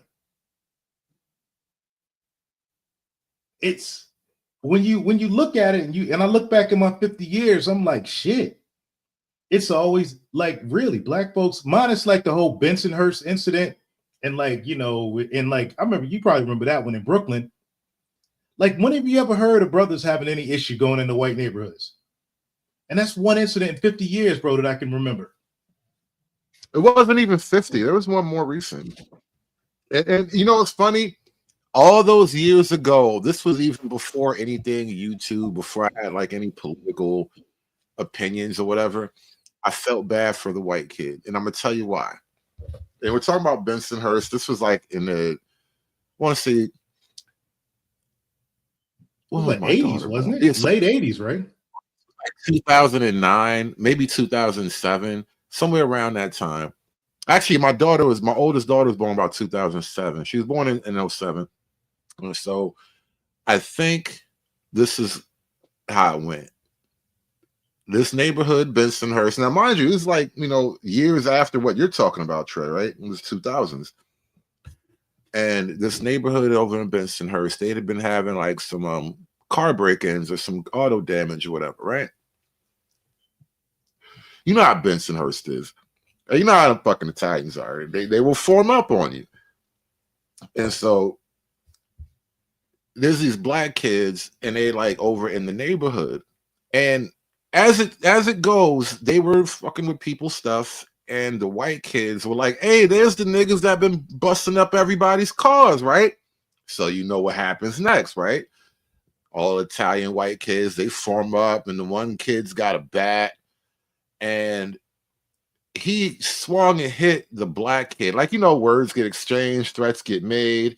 And the one main Italian kid, I guess he's the ringleader, he's Big Guido, and he's got a bat, and he swings and he hits another kid with the bat. I think he might have hit him in the head, kind of cooked him a little bit, right? So he hits the kid in the head with the bat. He was like, and this is literally why I felt bad for him right here. This is exactly why I felt bad for him. Because he hit the kid in the head with the bat, and that right when he was going to hit him, he was like, what's up, nigga? And it cracked him with the bat. Instant hate crime, bro. I'm like, oh, that's fucked up. That's the fucked up part right there. Bro, it's wild, bro, because the other way around, it's not a hate crime. And that's why, man, honestly, man, I'm looking at just moving to like my honeycomb hideout in Central America full time. I just don't, and it's not because of Americans, bro. It ain't because of white liberals. I just don't want to be associated with niggas anymore. I don't want to pass the sniff test. I don't want anybody looking at me thinking I might be one of them. Well, I got to disagree with you. It is because of white liberals. Even Tucker Carlson to tell you himself, right? Every time someone asks him, is he a racist? He tells you, I hate white liberals more than anyone. I also think that black people, for the most part, are absolutely retarded because they don't understand that the white liberals are the people that fought to keep you in slavery, are the KKK, and you're following them through all this as they are slowly getting back to their roots of making white people hate you. But now, bro, the white liberal and the ninjas are on the same side. They're on the same team. No, they're not. They're not. The liberals think that, but the blacks will devour the liberals whenever given the opportunity. That's what the liberals will learn, and that's what's going to drive even more liberals to discover their whiteness. No. Okay, my apologies, fellas. I meant the same political team. Incorrect. Both now to me, both of you are incorrect. The same political team. The white liberals know exactly what they're doing, right? If you think that, because again, remember, that's the party that fought to keep slavery, segregation, Klan, all of that. I don't believe all that, bro, because I agree with the Klan. I 100% agree with the Klan's message. The Klan was right. I'm not arguing the Klan's message. What I'm arguing is that those were Democrats, right? And so that same party today are leading the blacks right back into segregation and making white people have issues with them. And the blacks don't realize it. They think that they're getting something. Only thing they're getting is what the Democrats have always wanted and what they've been mad has happened. Well, what took place, bro? I want to play something. I want to play something for y'all. I think the Democrats are basically cynically toying with partnering with this so-called anti-racist movement, and that is going to back whites against the wall and cause them to start seeing things racially in a way that they haven't in more than a generation, and that the net result of those two phenomena is that we are going to be headed to a conflict that nobody knows the way out of. And what's more, unlike our first Civil War, there's not even a geographic description of a solution. Right? I'm not sure about that, though, because you have quite a lot of whites that are no longer interested or exhausted in their own identity who are not going to be taking up that war. So it gets a lot more complicated than white versus black. I agree it's more complicated, but do you see a way that it ends acceptably? I mean, you have a well-armed rural white population that is now correctly understanding that it is being targeted by a mob that claims it's guilty of all sorts of things that it actually isn't guilty of yet.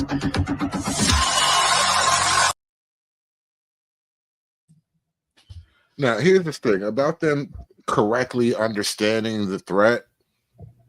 You know, back in the day when it was just cable TV or you just had like 4 channels on your little black and white television or whatever, the news could fairly easily convince everybody that your average typical Negro was safe, charming, friendly, somebody you could maybe work with.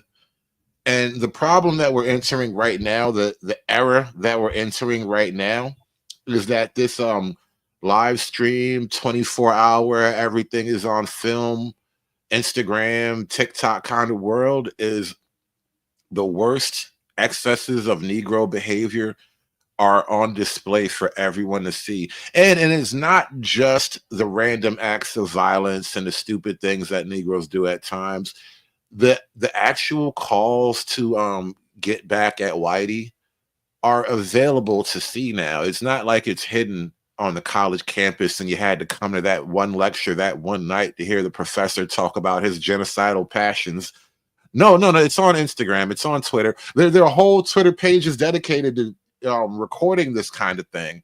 And it's like, I don't think you guys realize you're being watched and judged and you have nothing to really defend yourself against, to defend yourselves with ultimately. Well, here's the issue with the white liberal is the white liberal thinks in their way until it comes to their doorstep. And then after it comes to their doorstep 2 or 3 times, then the fringe element inside them clicks. And then they're all the way, they go from like middle of the road, white liberal to far right nationalists overnight once it comes to their doorstep. And that's why I was saying is that, you know, the ninjas and the white liberal, they vote the same way. And, you know, they kumbaya together. But what they don't understand is you got a whole panel of educated lame and just lame Carlton as, you know, black dudes that are on the Roger Report saying it's a good thing that Whitey had it coming. And those dudes ain't real, you know what I'm saying, real N-words. You know what I'm saying? Like all 3 of us, we're real, you know what I'm saying? And we get it. We've been there. We've been in the trenches. No. I'm not a real. No. Oh, you ain't? Okay. Nothing. I'm a lame. Okay. I'm corny. Okay. I'm a punk. I'm all of that. I've been there, man. I've been in the trenches, grew up with these dudes. American Man was quick to say, I'm not like them. I'm not like them. No. That real nigga label. My bad. Right. If this was 20 years ago, I may have accepted the real nigga label, but this lady you had it, ain't you? Stop. No. Here's the problem. Here's why I won't accept it today. The real niggas today are also sucking cocks. I can't be associated. Oh, sorry, my bad. I forgot you monetized. Yeah, bro, I'm keeping it G up here. Okay, so but guys, the real dudes today, they're like in weird spaces, bro. I don't want no parts of that. No, thank you. I'm a lame. I'm on the sidewalk. Yeah, you're right there. But I'm just like, man, from our generation past, seeing what they did and like, but seeing these dudes the way they move now, and I'm seeing it all over, bro. Everywhere you look, you seeing it. That the majority of people who have that gene, you know, whatever truism calls it, that gene, they fully okay with the white man, you know, kid being laid out in this type of fashion. They don't want to hear reason. They don't want to hear logic. They don't want to see the facts. If you put it right in their face, all they care about is that a white man got taken down. Our ancestors are avenged. And the white liberal is clueless to this until it hits them in the face. I don't think so. I don't think so. I think you're giving them too much. I think you think they're naive. I say they're nefarious. They know exactly what they're doing. And let me prove it. Let me prove it to you. Every city run by liberals is heavily segregated. Who really runs those cities? Liberals. That's why I said every city run by liberals are heavily segregated. Okay, they do all that talking, but they don't want you around them. They want segregation and separation. Who really runs those cities, American man? Who's pulling the strings? I just explained to you, bro. Liberals. Nah, bro. I can't say it because hood's monetized now. But no. But guess what? They're liberals as well. Yeah, but they have a completely different motivation to keep things separate, keep everybody at each other's throats. I get it, but I'm just letting you know, right? Let's just stick to the surface where everyone got it going on. Even in those heavily liberal cities, we staying on the surface with an American man. Yeah. We staying up top. Yeah, like where they're all, we love blacks and we love all this. It's heavily segregated. It's all this is being done on real quick, American man. Real quick, hey Dave, man, keep it G, man. Hood's monetized, all right. None of the crazy, all right. It's all being done on. Well, Trey, I know you ain't talking. You'll get me demonetized for completely different reasons. I'm not going there today, bro. That's why I'm letting Dave you know. See my comment? I'm just calling in to be quiet. And if you want some expert opinion on something, I'll be glad to use my expertise. Well, you know what? Dave, you're a liberal, and you think that those people are your friends. Explain to me what is it they're I'm not doing. liberal. I'm renegade universal.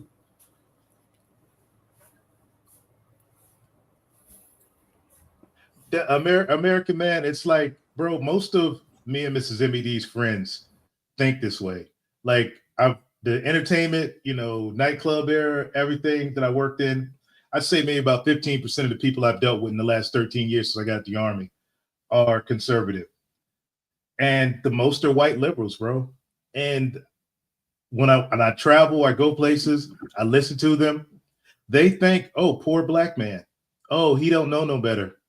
Maybe I should just, I've dealt with white females that are like breed me because of the things my ancestors, did. Yeah. But I'm not going to go down that rabbit hole. I won't go down that rabbit hole, Hood. Yeah, I'm not necessarily arguing, right? I don't. So here's the thing, right? I don't believe the average person now that's liberal even understands how racist they are, right? And I don't believe that they're purposely waking up in the morning like, I'm going to be racist, right? I just think that the people that are running that party do have the same old racist, nefarious actions that they did in 1940. That's where I disagree, man. I think the people that were racist back then were racist for a reason. Just like the people that are racist now are racist for a reason. Recognize patterns. Man, I'm racist as hell. Like, you're daggone right, I recognize patterns. It will keep you alive. And I encourage, like, all my white friends, I'll tell them straight up, I wouldn't go there if I were you. I wouldn't go these places. You really want to go there? I would not do that if I were you. Yeah, well, I mean, I get it because I don't go there. Yeah, like you're just as racist as me. Like, I don't go there. Doesn't happen. Even when I go back home to New York, right? I go back through the old hood. I do the old wave and look around, and I'm out of there. I don't be hanging out with niggas. No, thank you. I had enough of y'all when we were growing up. I bet you Dave is racist too. Oh, Dave is the most racist, but he just played it off better. No, not me. Not me. See, there it goes. What's his stuff with? No, not me. You know what that goes. You know how that. I got love for everybody, man. You know what I'm saying? Yeah. All right, we lost Hood, so we got to keep it clean, y'all. We lost Hood, but we got to keep it clean. Yeah, I don't hate anybody, man. I hate people, individual people, and it's not a hate thing. No, I hate individual people because I realized, like, when people, it made me realize, like, when that tether battle and all that stuff was going on, it's like you take the power away from all of it when you just say, I don't like you, and I'm not gonna let you make me hate a whole country or a whole group of people. And it's like the power is zapped away. So once I saw that, it was like, at this point, do I think racism exists? Yeah, of course. Do I engage in that? No, man. I got problems of my own, bro. It take energy. It take energy, man. And that's why I'm saying, Dave, that you're racist. You just don't get it. Is racism as the left defines it? Yeah, that's just some like fairy tale stuff. Racism, as I look at, is pattern recognition and will keep you alive. And I don't hate anybody. I got love for all of God's children. You know me, I've changed my ways. I've got love for Carmelo Anthony. But at the same time, I'm like, may God have mercy on your soul. Did y'all address the fact that how the real Carmelo Anthony might be feeling? Doesn't matter. Nigga, did you ask Ja Rule how he might be feeling? Hey, did you ask Dave, the running back Dave Metcalf, how he might be feeling? The real Carmelo Anthony is feeling great. He's on his way to the Hall of Fame. Yeah, I know that sucks. His son's on his way to the I wouldn't be saying nothing for like a whole month. That sucks. But that's if you look at it, if you really look back at it, when these, folks, 3,000 or so Caucasians, 1,700 Negroes were getting hung by trees, the last thing that was done was they were read their rights. A pastor, a preacher, somebody came up, pulled out a Bible, and read some Bible verse, and then they kicked the horse. Yeah, God plus guns equal justice. No. I'm not gonna go down that road, but I want to ask a different question a little bit because I was listening to, I'm not the only guy in all of internet land who's black and a little bit race conscious, like race real, and a little bit right leaning. And so I was listening to at least one guy host this conversation about racism. And he was kind of just making the point like, yeah, listen, there are actual differences in IQ and all that. It was really about the IQ thing. But it came up to be about like, they're talking about racism too at the same time. And the question is, for me, why do we act like racism itself is a sin?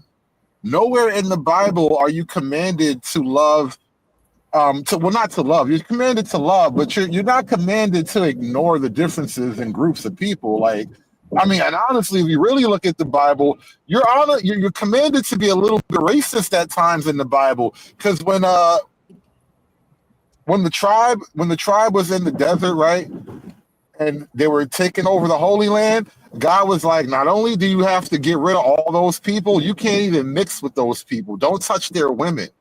Like there was some OG biblical racism right there. And the only point I'm making is it's not a sin. It's just the reality of life. There are different groups of people, and you might have to be careful about protecting your own group against other groups. That's all that it really boils down to. And Hood, man, I'll try to reply to you and keep it as PG as I can. This is why I have zero issues with true divestors, and why I used to hang out with them. The divestors whose conversation sounded a lot like ours, except they had that little black slant to it. But I have no issue when Brad scoops up a quiche and takes her over to like the Stars and Bars, the Klan side, where she's far right and she's like saying worse things than us. And she says she's going to move out to the country and make sure she removes any trace of the gene from her kids. I have no problem with that. I am like, hey, cool. Brad, Brad. I'm kind of there with you. If there's one less black ratchet woman, then I'll probably just accept the terms, Yeah. But I'll ask y'all this, since and I don't know if y'all have asked any community type folks this. With Savannah Craven, I've been friends with Savannah Craven before she blew up. Back during the whole walk away movement, the little girl that got punched in the face in New York, fine little red bone. Yeah, I did a show about her last night.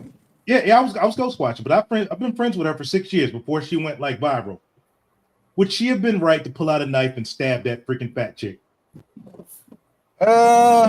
Not quite right. But if she would have gotten to a fight and the fat girl was whipping her out and she pulled out a knife, there's a little bit of a chain of violence I think I like to observe. because we are not savages here. I really don't believe in 0 to 100, nigga, real quick. Right, But right. if you got punched in the face and you punch her back, that's fine. I wouldn't trip on that, but I think to go lethal right away, it's probably not the best move. The standard rules of street fighting says that once fists are thrown, the furthest you can go before it's an uptick is like a bottle on the street. Basically, anything laying in the vicinity is fair game. But okay, so Dave, you're saying, in that case, that's second degree, right there. If you pick up a bottle when you got punched and swing, that's second degree manslaughter. I didn't make the rules. All I did was apply it. Now, so in that case, if Samantha would have pulled out a pew or stabbed her, she'd be looking at second degree manslaughter. But no pew. I said a bottle. No, I'm just saying. I'm just saying. A brick, a rock. Those are like the legitimate things. Anything you can find on the ground or around in the vicinity. Once a street fight kick off, that's kind of like you got to know that. Okay, so Dave, are you pro? Carmelo was right. Anthony was right. No. Okay, that's school. All right. So this is the problem I have with the can't do community. none of that in school. If that was just in the streets, then it's a whole different ball game. But when you on school property, everything changed. Yeah. So this is my issue with the community right now, and I ghost watch the community on TikTok and all social media, Instagram. They're just keying it up that Savannah got the 2-piece. The same people that are having a blast, the white man got it, making memes about, Austin Metcalf, are happy that Savannah caught the 2-piece from the chick. You know why? Because the community, number one, is a monolith. They could sit down and pretend like they're not. They're a monolith.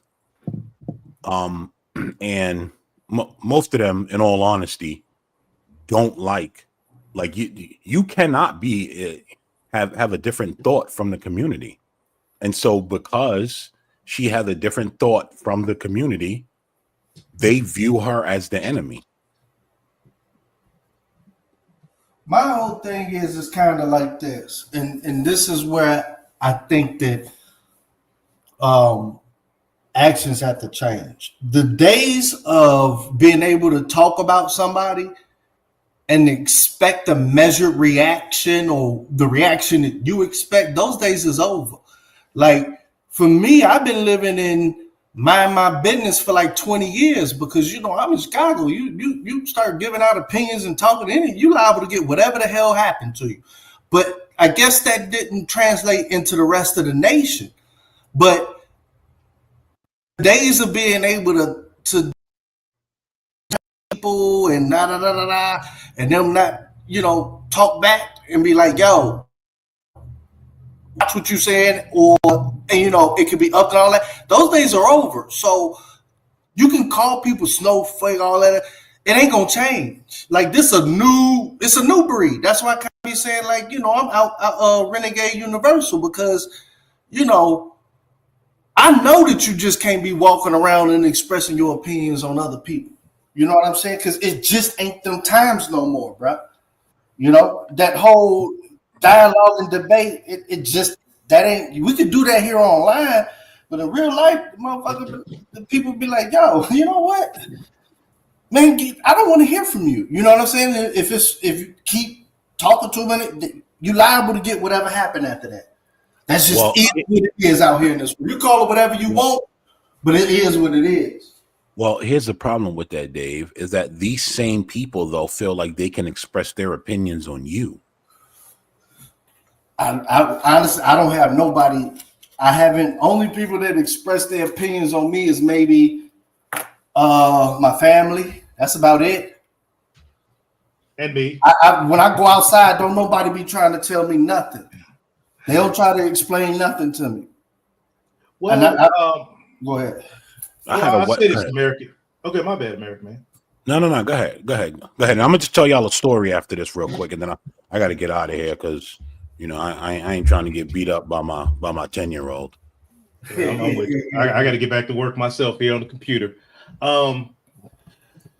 This is where I agree with Dave, and that white liberals and snowflake conservatives have this same problem. And Austin Metcalf and Savannah Craven fell victim to this.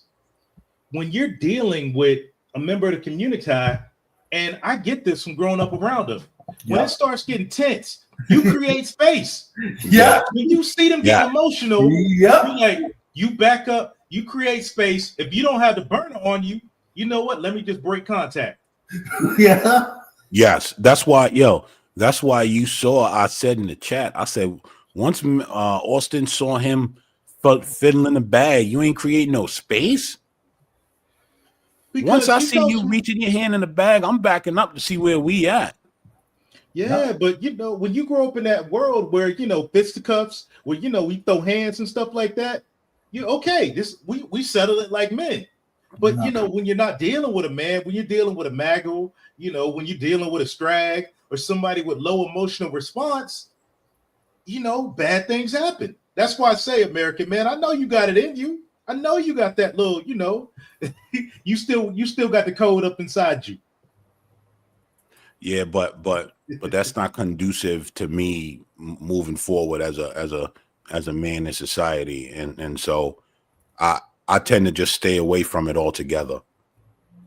But I'll ask you this, man. It's like me. Before I get up out of here, do your kids know anything about that life? Absolutely not. No. Exact same here, bro. Absolutely not. My son worked 2 weeks in the hood and didn't make it. He's like 6'3", 230. And he lasted 2 weeks working at. It don't matter what size you is. Just a bigger target. And, not saying like that, but but the size don't matter about anything. I don't want my kids to know half of this stuff that I didn't seen or done. None of that. As big as he is, man. But the weird part is that you still want them to have the same wherewithal that came with those experience. You know what I'm saying? That's the dual-edged strategy, because I got boys, so it's like, I'm so glad this, but you still want them to have some sense of, the surroundings, just the natural instinct that I kind of, you be walking around and you'll tell them like, did you see, you'll walk around maybe downtown or anywhere, you take them anywhere. And then after that whole situation, there's always going to be something that happened in public. You be like, did you see that? Did you see this? And just to check where they are. Or when I'm driving, now that, as they the oldest one slowly getting to saying, oh, I'm in the front seat, eventually wanting to drive. I'm like, you got to keep your eyes on the crazies. Do you know where the police at on the road? All those different things. Yeah, I do something different. I actually point out the disgruntled blacks and say to my daughters, you see that? Don't be like those people. That's why you don't follow the things that they do and say, because you don't want to end up like those people. Well, I'm like this. My daughters date white guys. One of my son. Anyway, guys, I gotta go. Thank you for having me. All right, American man, be safe out there. Peace, American man. But my daughter, my son-in-law, white boy, my other daughter dating a white dude, and I tell them like, hey, certain areas don't go. Yeah. Because the community, men and women, are going to react in a certain way to antagonize you because of the person you're with. And so it's better that you just don't go in those areas. That's definitely true. That's definitely true. Sad, but true. Yeah. It's definition. Yeah, it's definition racism, and you have to be a little racist to, keep yourself safe. Oh, that's what you mean by racist. Okay. Yeah. I hate saying it. Then like shit. That's part of being in Chicago. Well, you gotta watch out for everybody. Like you gotta watch out for everybody, man. Shoot. Yeah, I see what you're saying now. If you want to put it like that, I don't like saying it like that, but we're going by behaviors and behaviors and not just race. And then you look at certain neighborhoods and stuff like that. Yeah, that's just common sense. And it's funny the reaction even with Mississippi. Oh, my bad. Hold on, we got a new guest on the panel. I want to kick the floor to McCoy real quick. Just ask you a question about where you stand. What do you think about one? What do you think about the whole Austin Metcalf incident? And then what do you think about Black people's response to it? 'Cause I'm kind of bothered by the Black response to it. Hey, first off, Hood, great to be here. Great to be in the church of misogyny. But for starters, thank you. I don't know if y'all familiar with. Yeah, I don't know if y'all familiar, but there's this dude on YouTube. His name's Ak Nation. So Ak, I've been listening to Ak. Yeah, AK Nation. Yeah, so he he has been like his channel is solely Black crime, but it goes a little bit more into detail of it. And bottom line is the most modern consensus is going to be DNA. It's in our DNA to kind of like do certain things. Now all that's already understood. So when this happened, when this Eric Metcalf thing happened, I didn't really think it was race. I didn't really think that race had anything to do with it, because Ak has something that he says. It's like, so it's just a pattern, a very pattern recognition of when you tell a son man, what he calls Black people, when you tell a son man to leave, more than likely he's gonna come back and he's gonna shoot up the place. That's what always happens. Son man is asked to leave, people end up dead. So that's what Austin did. He told the son man to leave. He got stabbed. He got stabbed in the heart for it. So now the way that Black people treated the thing, I mean, it really bothered me. Trust me, it bothered me. But it bothered me enough to where I just don't even want to touch it. I don't want to sit here and debate anybody on what they say or all these little fake ass stories that they come create. It's like I don't even want to. I don't even want to engage in it because all it's gonna do is piss me off. It's almost like me. It kind of reminds me of when the Trump assassination happened, and like literally 60 to 70% of the media was, oh, I wish he didn't. I wish he would have missed. I wish he didn't miss type shit. It's like you see it, it's ugly. You can sit here and get mad. You can try and combat it, but what's the point? So it's what they're gonna do, and they saw an opportunity, and yeah, he's gonna get 20 years. He's gonna get 20 years. He'll probably get a murder too. Because that's school property, man. You can't do that on school property. Everybody knows that. I mean, you can't do it. And then, but it's like we can't just say that he did it because he's a white boy, because we didn't see plenty of niggas get stabbed over nothing. It's like we know that a son man would just, it doesn't really matter who it is. The difference, my man TR, is that if Carmelo had stabbed another Black kid, there would be no news. We wouldn't even know about it. Of course, that's why it's news. That's why it would not be news. It will not. It wouldn't be to this degree, but it'll be definitely. It wouldn't even be this. It wouldn't even be this. It wouldn't even. It might be mentioned in local news, and that's it.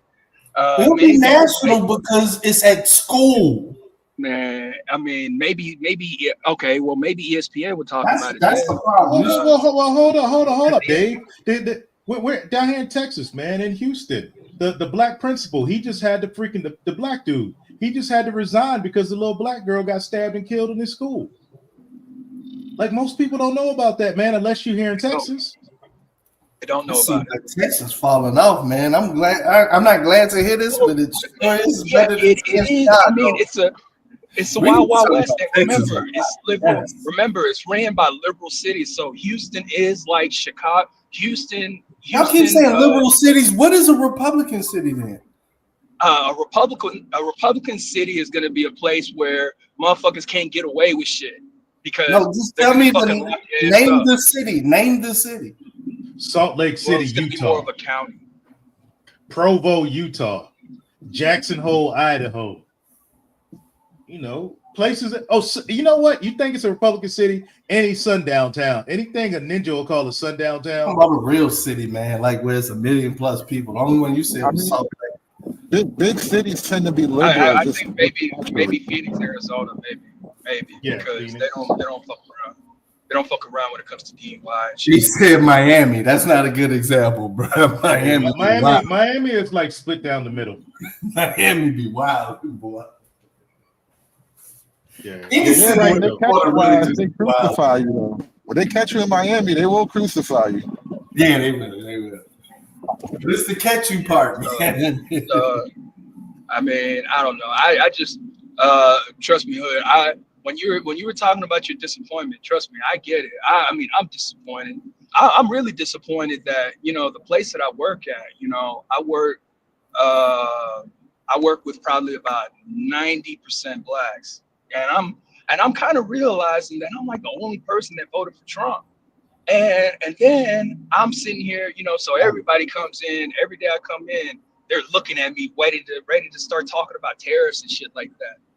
And I'm like, hey, can y'all give me an example of like what's going on? They talking about, oh, he's shutting down the Department of Education. I'm like, the Department of Education is still in every state. And they're like, no, it's not. I'm like, yes, it is. Have you even done any research on any of this? And it's like every time I ask for it, I don't know. It just gets to the point to where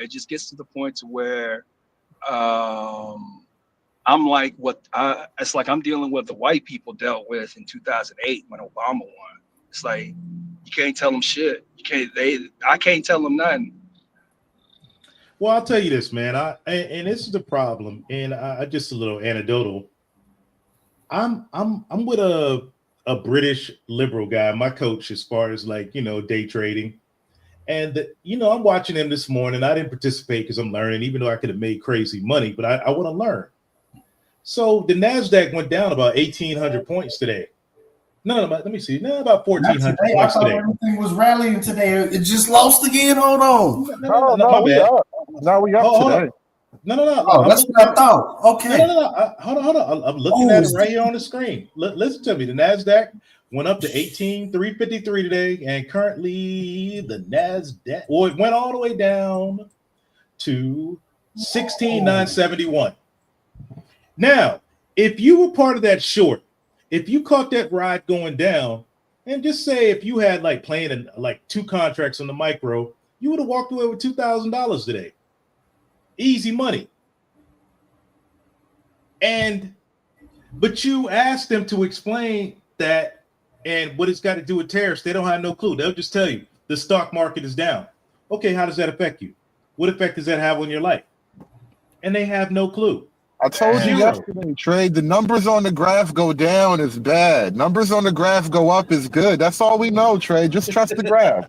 It's like they only have talking points. But look, when they ask me, but I have to kind of have receipts. I'm gonna have to have bookmarks pulled up on Twitter, and then even when I show them Twitter, they're still like, "Oh man, you're using Twitter as your source." It's like it doesn't really matter what I say, but they want proof. They want this. They want that. As a matter of fact, how the fuck is it that women are easier to communicate with than the dudes? I'm talking about heterosexual men. I'll tell and I'm you, sitting bro, here trying to have conversations. Because you're conservative, bro. As a default, and this is what Magos don't understand. A default, women want conservative-based men. So even though you talking that coon stuff, the women rock with it. They just, when they get around niggas, when they get around, the monolith, they have to front. But on the backside, if they come holler at you in the break room, they trying to see what's up. Yeah. Well, shoot. I mean, first of all, I wouldn't even consider myself to be a conservative. It's like, and that's another thing while we were talking about this white thing, this white conundrum that these people got. Hood, I'm telling you, white people are in a conundrum right now, because you got these MAGA diehards that are Israel's our greatest ally, ready to go to war with Iran, you know. And then you got these self-hating whites that, you know, that have like some kind of black racial idolatry. And meanwhile, you know, the Juice Crew, the Small Hats, they eating off of both sides, you know. So it's like it seems like their plan is like working double time. And TR, bro, that's why it's a weird time, bro, because me, man, I'm far right as you can get, man. I already call myself a white supremacist of color, bro. I am like extremely far right. And it gets to a point where the far left and the far right sync up when it comes to things like, you know, the Small Hats and, you know, what's going on in Israel and the Middle East. And it's just a weird time we live in.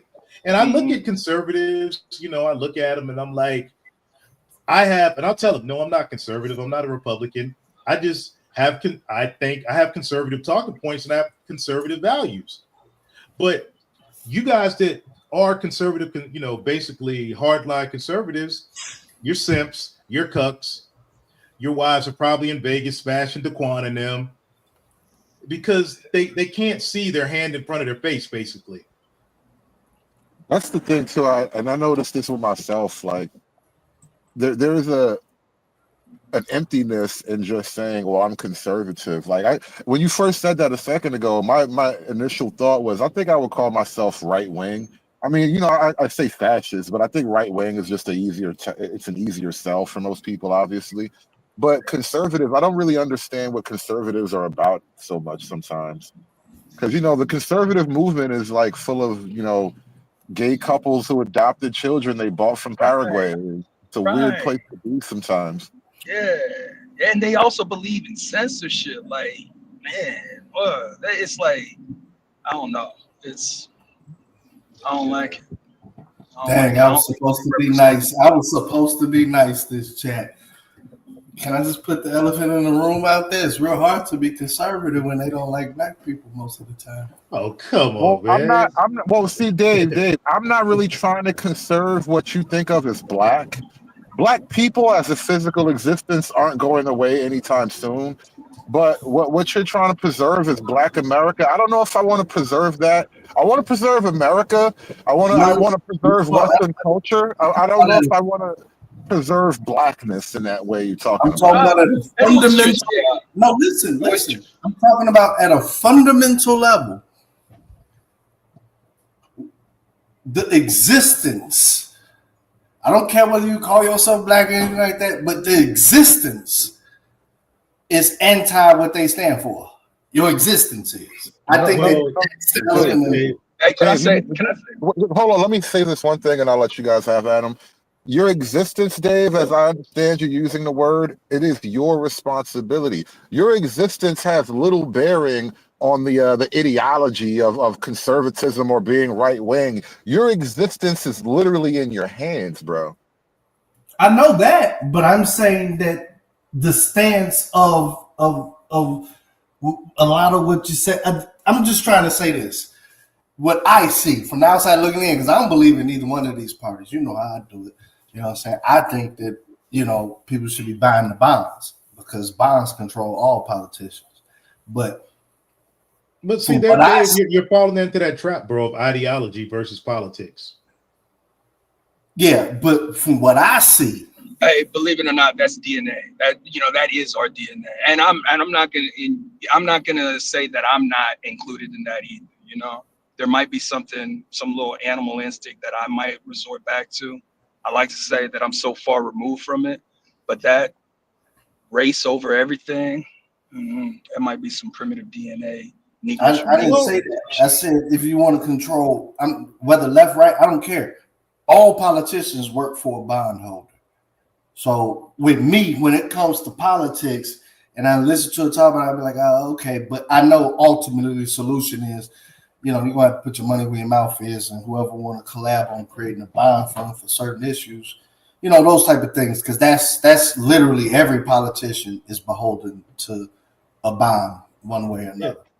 And Dave, I'll move away from the political spectrum because then we start getting to that topic that might get Hood demonetized. And I'll take it back to ideology and what you said about conservatives. Conservatives, by and large, bro, like your standard typical conservative, they're just live and let live. They don't give a damn, bro, what color you are. And they're the ones that truly believe in MLK's message. But at the same time, and the further we go down this rabbit hole where we're at now with like the Carmelo situation, those same conservatives have to think about their families. To be like, okay, I know what Malcolm said, and I'm judging them by their content or their character. I don't want to judge all, but I have to make a choice. Is it good for me to go to this basketball game in Memphis, or should I just stay up here in the mountains? And you know what? That's the scary part right there for like the black side of the question. Well, if you don't see color, that's the scary part. That's the scary part because what happens then is it raises the issue of what if they were always judging black people by the content of their character? pretty sure they were, and they just rewrote the history books. Oh snap! Don't go that way, man. They gotta be demonetized, bro. And I'm trying. That's why Hood's on me, man, about not going down that route.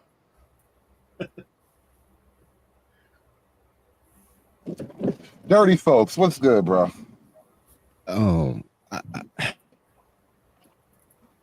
Dave, let me ask you a question, bro.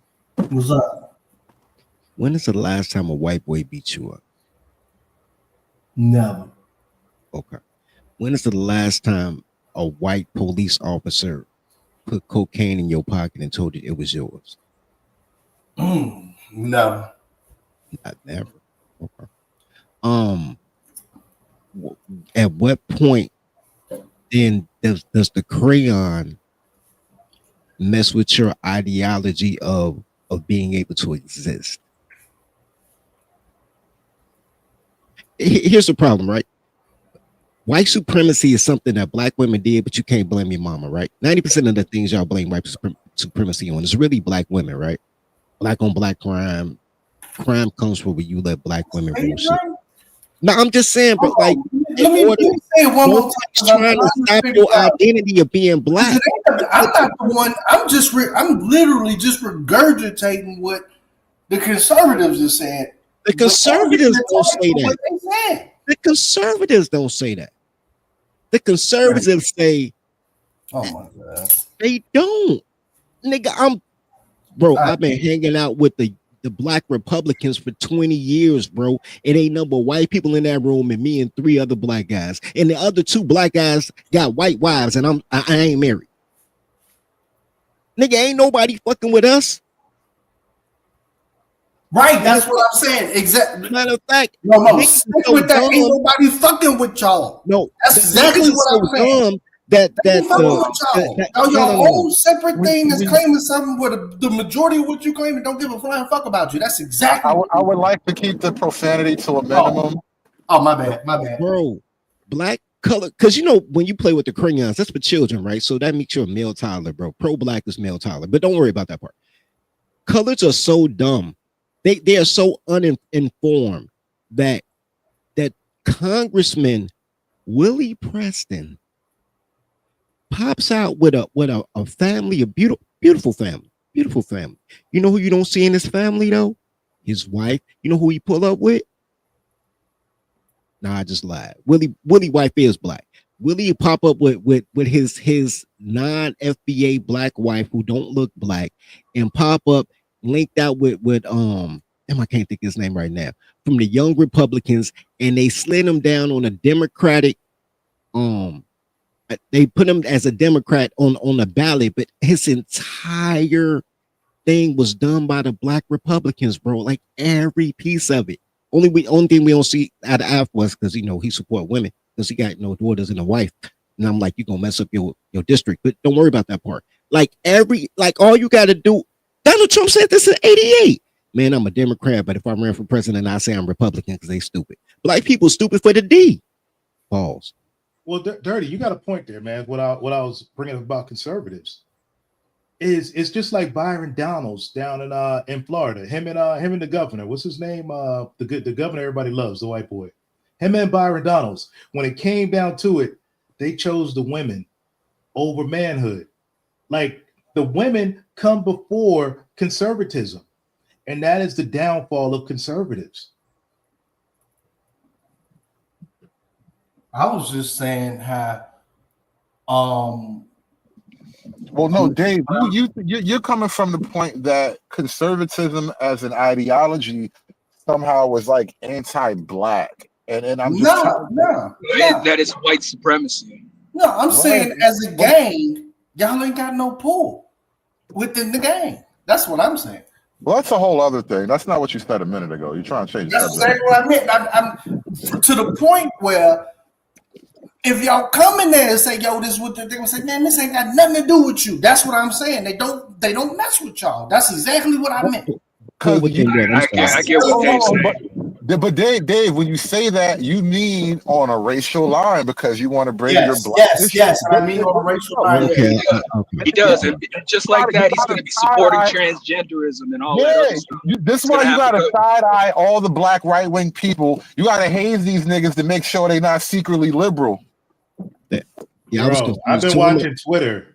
Like, hold on real quick, Dirty. I've been watching Twitter, man. You got just saying. Hold if on you real want quick, me to Dave. flip, you gotta have the 8-ball in the box Chevy. Y'all ain't got it. It's a bad. Dave. Hey, real quick, man. We're taking it back to Carmelo, man. I don't watch ABL, Anthony Brian Logan, flip back to the community for Carmelo. I don't watch Reclaim D1, that black dude that always hangs out with Pearl and Ock Nation. He flipped back to freaking the community. And who else? Major Touré. Amazing Lucas. He was the first one I noticed. Marsh Harry, he's that dude's super. Mash never flipped. Mash was always like that. He never flipped. Yeah. He's exactly where he's been. On that. Brian Logan, I think he kind of is trying to save face a little bit. It's just my opinion. I think he probably is taking a lot of heat, so he's just gonna pick his spots. I don't really listen to him, so that's just. All I'm saying is y'all own your own. No. I'm gonna embrace the y'all. Wait. Y'all ain't I'm getting gonna no embrace the y'all. Okay, check this out. If you look at who voted, bro, the y'all you talking about, if you take out where black women get to be mayor, if you take out where the colors are, the whole nation was red, bro. The only blue points was like Chicago, Atlanta. All the cities, basically the city. Right. The all you talking about is like America. Because what happened, I'm telling you, Dave, you had classic liberals, you had MAGA, you had far right folks, and you had your standard typical church going conservatives. Okay, I'm gonna rephrase it like this, right? So whatever party, right? Okay, let's say I'm a Republican, right? I vote a Republican, I'm all for Trump, right? And things is getting passed out. Like, man, thanks for the support, man. You hooked it up, bro. What do y'all get? What did you ask for? What did you ask for, bro? That's the problem with colors. Colors listen to girls, and girls don't have a plan. So you don't have a plan except you plan to have behind a chick. So let me tell you something, Tyler, too. When and your girl, what's the goofy chick down there in Texas who cursing everything, but she college educated? Crockett. Yeah, Jasmine Crockett.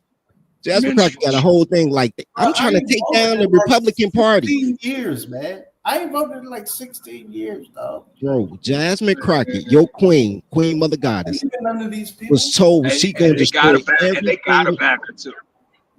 She gonna destroy everything. I gave up on America with Hurricane Katrina, man. Bro, y'all gotta talk one at a time. Y'all keep stepping all over each other's lines and stuff. No, I'm trying to answer Dave. I came up here for Dave. I told you I'm gonna turn out Dave or kill him one or the other. Anyway, when they asked Jasmine, "What's your plan?" She said, "I'll be honest, I have no plans." She said, "I'm an elected official. My job is to create laws. I'm a lawyer, and I don't have a law. I don't have a policy. My only policy is to stop Trump from doing policies." So when I ask black people, "What's your plan?" and everybody like, "My plan is just to be blamed on white supremacy." I'm like, all right. Most black politics start and stop at finding white supremacy. Like, there's nothing beyond the fight against white supremacy, and this is why I really don't care for the way most black people politic. There's no real like spirit to it. You just like hate the white man. Your whole sense of politics is hate the white people, and that's not really politics. That's just niggas, bro. And the thing that kills me, Dave, and this is where I wanted to ask you, Dave, is before it's like even all the fellas on the panel, like what does politics really do for you in the end as a man? As a man, I look at it as regardless of who's in office, you still got to go out there and get it to feed your family and feed yourself. It don't matter. Whoever gets elected, you can't cry and go sit in the corner and put your thumb in your mouth. Exactly. That's why I don't vote. I'm a non-voter, bro. Because I don't believe in neither one of these people. You're preaching to the choir. I'm living that. That's why I say universal renegade. But that's what I'm saying. But do you pick a side though, Dave? Like No, what Dave. side would benefit you? Me. I picked me. Okay. Dave's on the left. Oh my God, man. No, He's I on would the say left. Dave. I mean, I would say these are the Dave is conversations slightly I had right. with John. Yeah. Maybe, but he's definitely orange man bad. I give Dave slightly right of ninjas. And I'm gonna tell you the truth of what I think about Trump. If black people couldn't get political gains like dollars to the closest to their zip code out of Trump, then we fail because he ain't really a good politician. That's why I said I liked him. It's just nobody has an organized plan on how to get money. Like I'm down with how you gonna get this money as close to my zip code as possible. You know what's crazy about that? If you tell a person a plan, they won't do it. They want you to do it for them. And if you do it for them, then they want to kill you and take the wealth. Like there's nothing good about color. Look, bro, y'all need freedom. Y'all need a place like Freedom Valley. Y'all won't let me call it slavery no more. Y'all need freedom. Y'all need a place, somebody will think for you. Somebody will handle everything for you, where you will have nothing to be happy. You need freedom. Thinking is too much for a lot of colors. You need freedom, bro. And this is why I think TR, you brought it up earlier, man, about, I don't know, was you or Dave brought it up about right next to me. I don't know what freedom you talking about. Hold on real quick, Dave. About large conservative cities versus large liberal cities. And I think it's the fact that as I look at myself, you can't name any large conservative cities. That's the point. I'll get to why, David. Because when you're right leaning, whether you're conservative, far right, or you're just a separatist, you don't care about who's giving you the handout. You don't care about the policies. If your side, you want to be as far away from all that mess as possible. Like me, I don't want to live in San Antonio. I live way on the outskirts of it. I don't care what's going on in San Antonio. I don't care who's elected. I'm going to do me out here in the cut.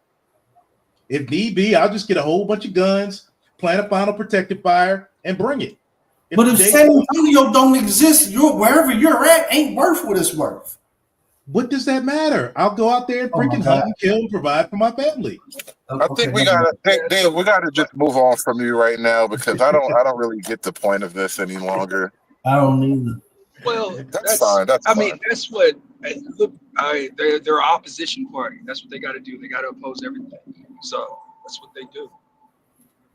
It's tribalism. It's Negroes from Negro land. That's what it really is. Yeah. Crunchyroll says blacks just want anarchy. There's no real mission, and I think that's relatively true. Black people don't have a building mission. We're on a destruction mission. We want to destroy white supremacy. Really, like if you listen to the politicians and all, that's what the black thought leaders are about. They're not on a build mission, so it's kind of true. Well, Hood, I mean, to you and Dave, I got a question for you and not Dirty, not Dave. My bad, Dave, but you and Dirty. If blacks want anarchy, but at the same time they want all these policies from like these liberal cities, what are they going to do if they get anarchy? Blacks want freedom. Freedom and anarchy is like love and hate. It's the same emotion, right? Anarchy and freedom to colors, especially women, is to be able to operate with no rules, but everybody else has them, right? So they want to be omnipotent. So when you're asking, like when they say, why can't blacks be conservative? They don't want lower taxes. Why? Taxes pay for jail and Section 8. They need higher taxes so they can create anarchy. You need more idle time to create freedom, to have freedom. When people talk about I'm my own man, I don't need to follow no man, that means you don't believe in hierarchy, you don't believe in legacy, you don't believe in the logo. You want freedom. You want freedom from all constraint. The Let me throw problem with something that out is, there. Hold on, Dirty. So let me throw something out there real quick because I'm about to drive through a dead zone. You talk about rules, and I think what happened with Anthony and Metcalf, black rules collided with white rules, and we apparently live by different rules. And this is going to become a more political hot button as the years go by. Hey, the rules of the law and the rules of the jungle.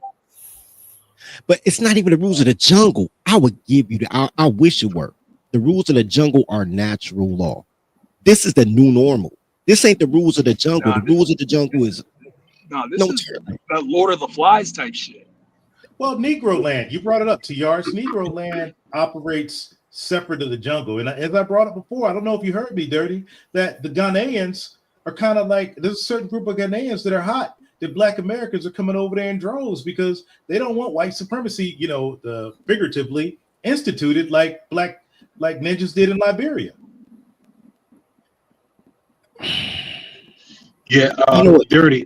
They also are, and they're also worried about. So I got to disagree with you, Dirty. I think, Dirty, I think black people here in the United States want to be ruled by a king. That's what they want. That. Black people I always say that. huh? They want to be ruled. Black people don't really want freedom. Like they don't want freedom. They want to be told what to do. That's the reason why you look at all the women. They want to be ran under the white man, right? And every time when a black man challenges the white man, who's the first person to tell a black man to simmer down and let the white man do what he wants? It's a black woman. Look, bro, I've always said black people want a king. However, when I say that, people tell me I ain't gonna get grant money because I can't talk about slavery. So they want freedom, bro. They want Freedom Valley. My experience with Tyler, they ain't getting no king. But we can't call it a king. We got to come up with another term for it. we already got the term. My boy told me. He said director of operation. I keep telling you that. My boy told me, he said, man, you program direct. That's what he called me, program director. He was like, Freedom Valley, program director. Like, that's what black people need, a national program director. Yeah. When you have the gene, and it's been said, like in the Joseph Conrad days after Negro and Negro Land, that those with the gene of darker persuasion need a dictator. And if you look at basically El Salvador, Bukele, the only way to go from the most dangerous savage country in the world to the safest was with a a man of Middle Eastern descent dictator. They had to have their own Gaddafi to come in and clean up the country and lock everybody up. And Bukele's looking America straight in the face and telling us this is the only way to save your country. I don't know, but this ain't El Salvador ain't America. Like I'm talking about from in America. Like I guess Dirty will probably tell you this better. All you have to do is ask him, do you think there's going to be one king of Chicago? No, it's not going to happen. Program director. Yes. The closest you can have is a damn round table. That's about it. No. But I would say this for black people, those with the gene, black people that believe in black, to survive and for the nation to survive, a reset has to take place. Just kind of could I go down a rabbit hole just a tiny bit here? Just a tiny bit. I won't do anything to cause disruption to the monetization. And it's just, I'm not, my channel, y'all, 1860s, a reset supposedly happened. They killed all the adults and they created these HBCUs to put all the kids in to brainwash them, to make the white man the enemy. And in the 1920s, all the way up to the 60s, they ramped it up. White man bad. Basically to create this thought process amongst black people now. To pull you back from whatever cliff this is, I will say this. This is a cliff for real. That conversation about black men going to HBCUs, I think, is interesting because on the one hand, you're complaining that black men are showing up at the HBCUs. Black men are also trending rightward too. But HBCUs are where you go to become a leftist, a black leftist. That's prime left-leaning territory right there. Can I make a comment? Because I went to HBC. I went to Morehouse, right? And all my friends, like I got friends that went to Fisk, Tuskegee, you know, I was in Tuskegee. I guess the Orange Crush, that was off the chain. All the black colleges, right? And I don't, you know, I didn't see none of that. Like wasn't nobody like I'm trying to like what you see on campus, like right now. Hold on, Dave, real quick. What year did you go, Dave? From 96, 2000. Yeah. Okay, Come on, man. Shit has changed so much since. It changed so way, but not even that. I call bullshit because this issue's been around since School Days, the movie. You not from Mama Africa. Niggas been on that shit for a long time, Dave. Yeah, brother, but we're talking about 1996 to 2000. Like, what nobody on that? Like the things that you seeing right now, like where they go into these grown-up people go into campuses and be debating, like that would never happen to I don't know how they do it on a black campus, because at the end of the day, they would have been moved on. I'll help you out, Dave. They would have been laid out like, "Oh, you grown and you trying to argue with man, get the hell out of here." Dave, let me help you out, Dave. Hold on real quick, Dirty. I went to school right up the street from HU. Right. All my homies, you know, played ball with. They went to HU. I went to William and Mary, right up the street. I go down to Hampton. Hampton they had a program director. Hampton, they kept them basically on lockdown. They had no freedoms because they get to wilding out. They go play Norfolk State. They be fighting in the yard afterwards. Castle Norfolk State will be fighting. Right. So they had to have a program director and be corralled. What happened after Obama? Oh, let's have freedoms. We can't, you know, give them freedom of speech and all these different things, rights and all these things. And what happened once the program directors were removed in HBCUs? Now they wild as hell and effeminate. And you know what else is true about that? Because I was at an HBCU in the 90s. And I remember, I don't remember much about school, but I remember being in the day room and there was this girl talking real saucy to the tight end, right? I played halfback. I was with the tight end. She was like in jest, but real sassy, like this girl smarter than boys. Y'all some meatheads. All y'all do is play football, blah, blah, blah. I thought you was gonna say fullback. And the TE was like, "Shorty, maybe men are so smart we play them to make you do the work for us." And we walked away and she looked all incredulous. And I thought it was funny at the time as a 17-year-old kid, but now that I'm looking back, because we were part of the generation led by boomers, like, yo, let the girls be smart. Like the Annie, right? Annie was my dad's generation. I could do anything better than you. Annie. Like that was my dad's 1940s like show. So all this push to tell men to dumb down to make girls feel important. Black people really did it. All these girls that we mad about now, the Lori Lightfoots and all that, they was in college with us in the 90s, bro. This is our fault. We should have out-fived them in the day room, bro, in the quad.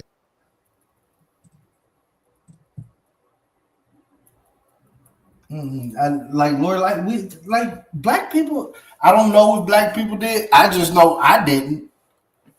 Like, because you ain't getting no ass in college, apparently. Because if you did, you would have wanted to out-five them, bro. College is a place where a bunch of girls get away from supervision and bust down everything moving, bro. I ain't got time for that. Shit, I'm just happy I ain't get shot before I went to college. That shit was like, I'm happy. It's some type of peace. Look, you can get shot at the HBCUs. They don't even talk about it. That's the quiet thing right there, bro. Niggas be getting capped at HBCU. But look, we gotta wrap this up. We gotta wrap this up. Actually, I took you on the road to going overtime, but I'm at my destination now, and I got things I gotta go do. So we gotta end this one.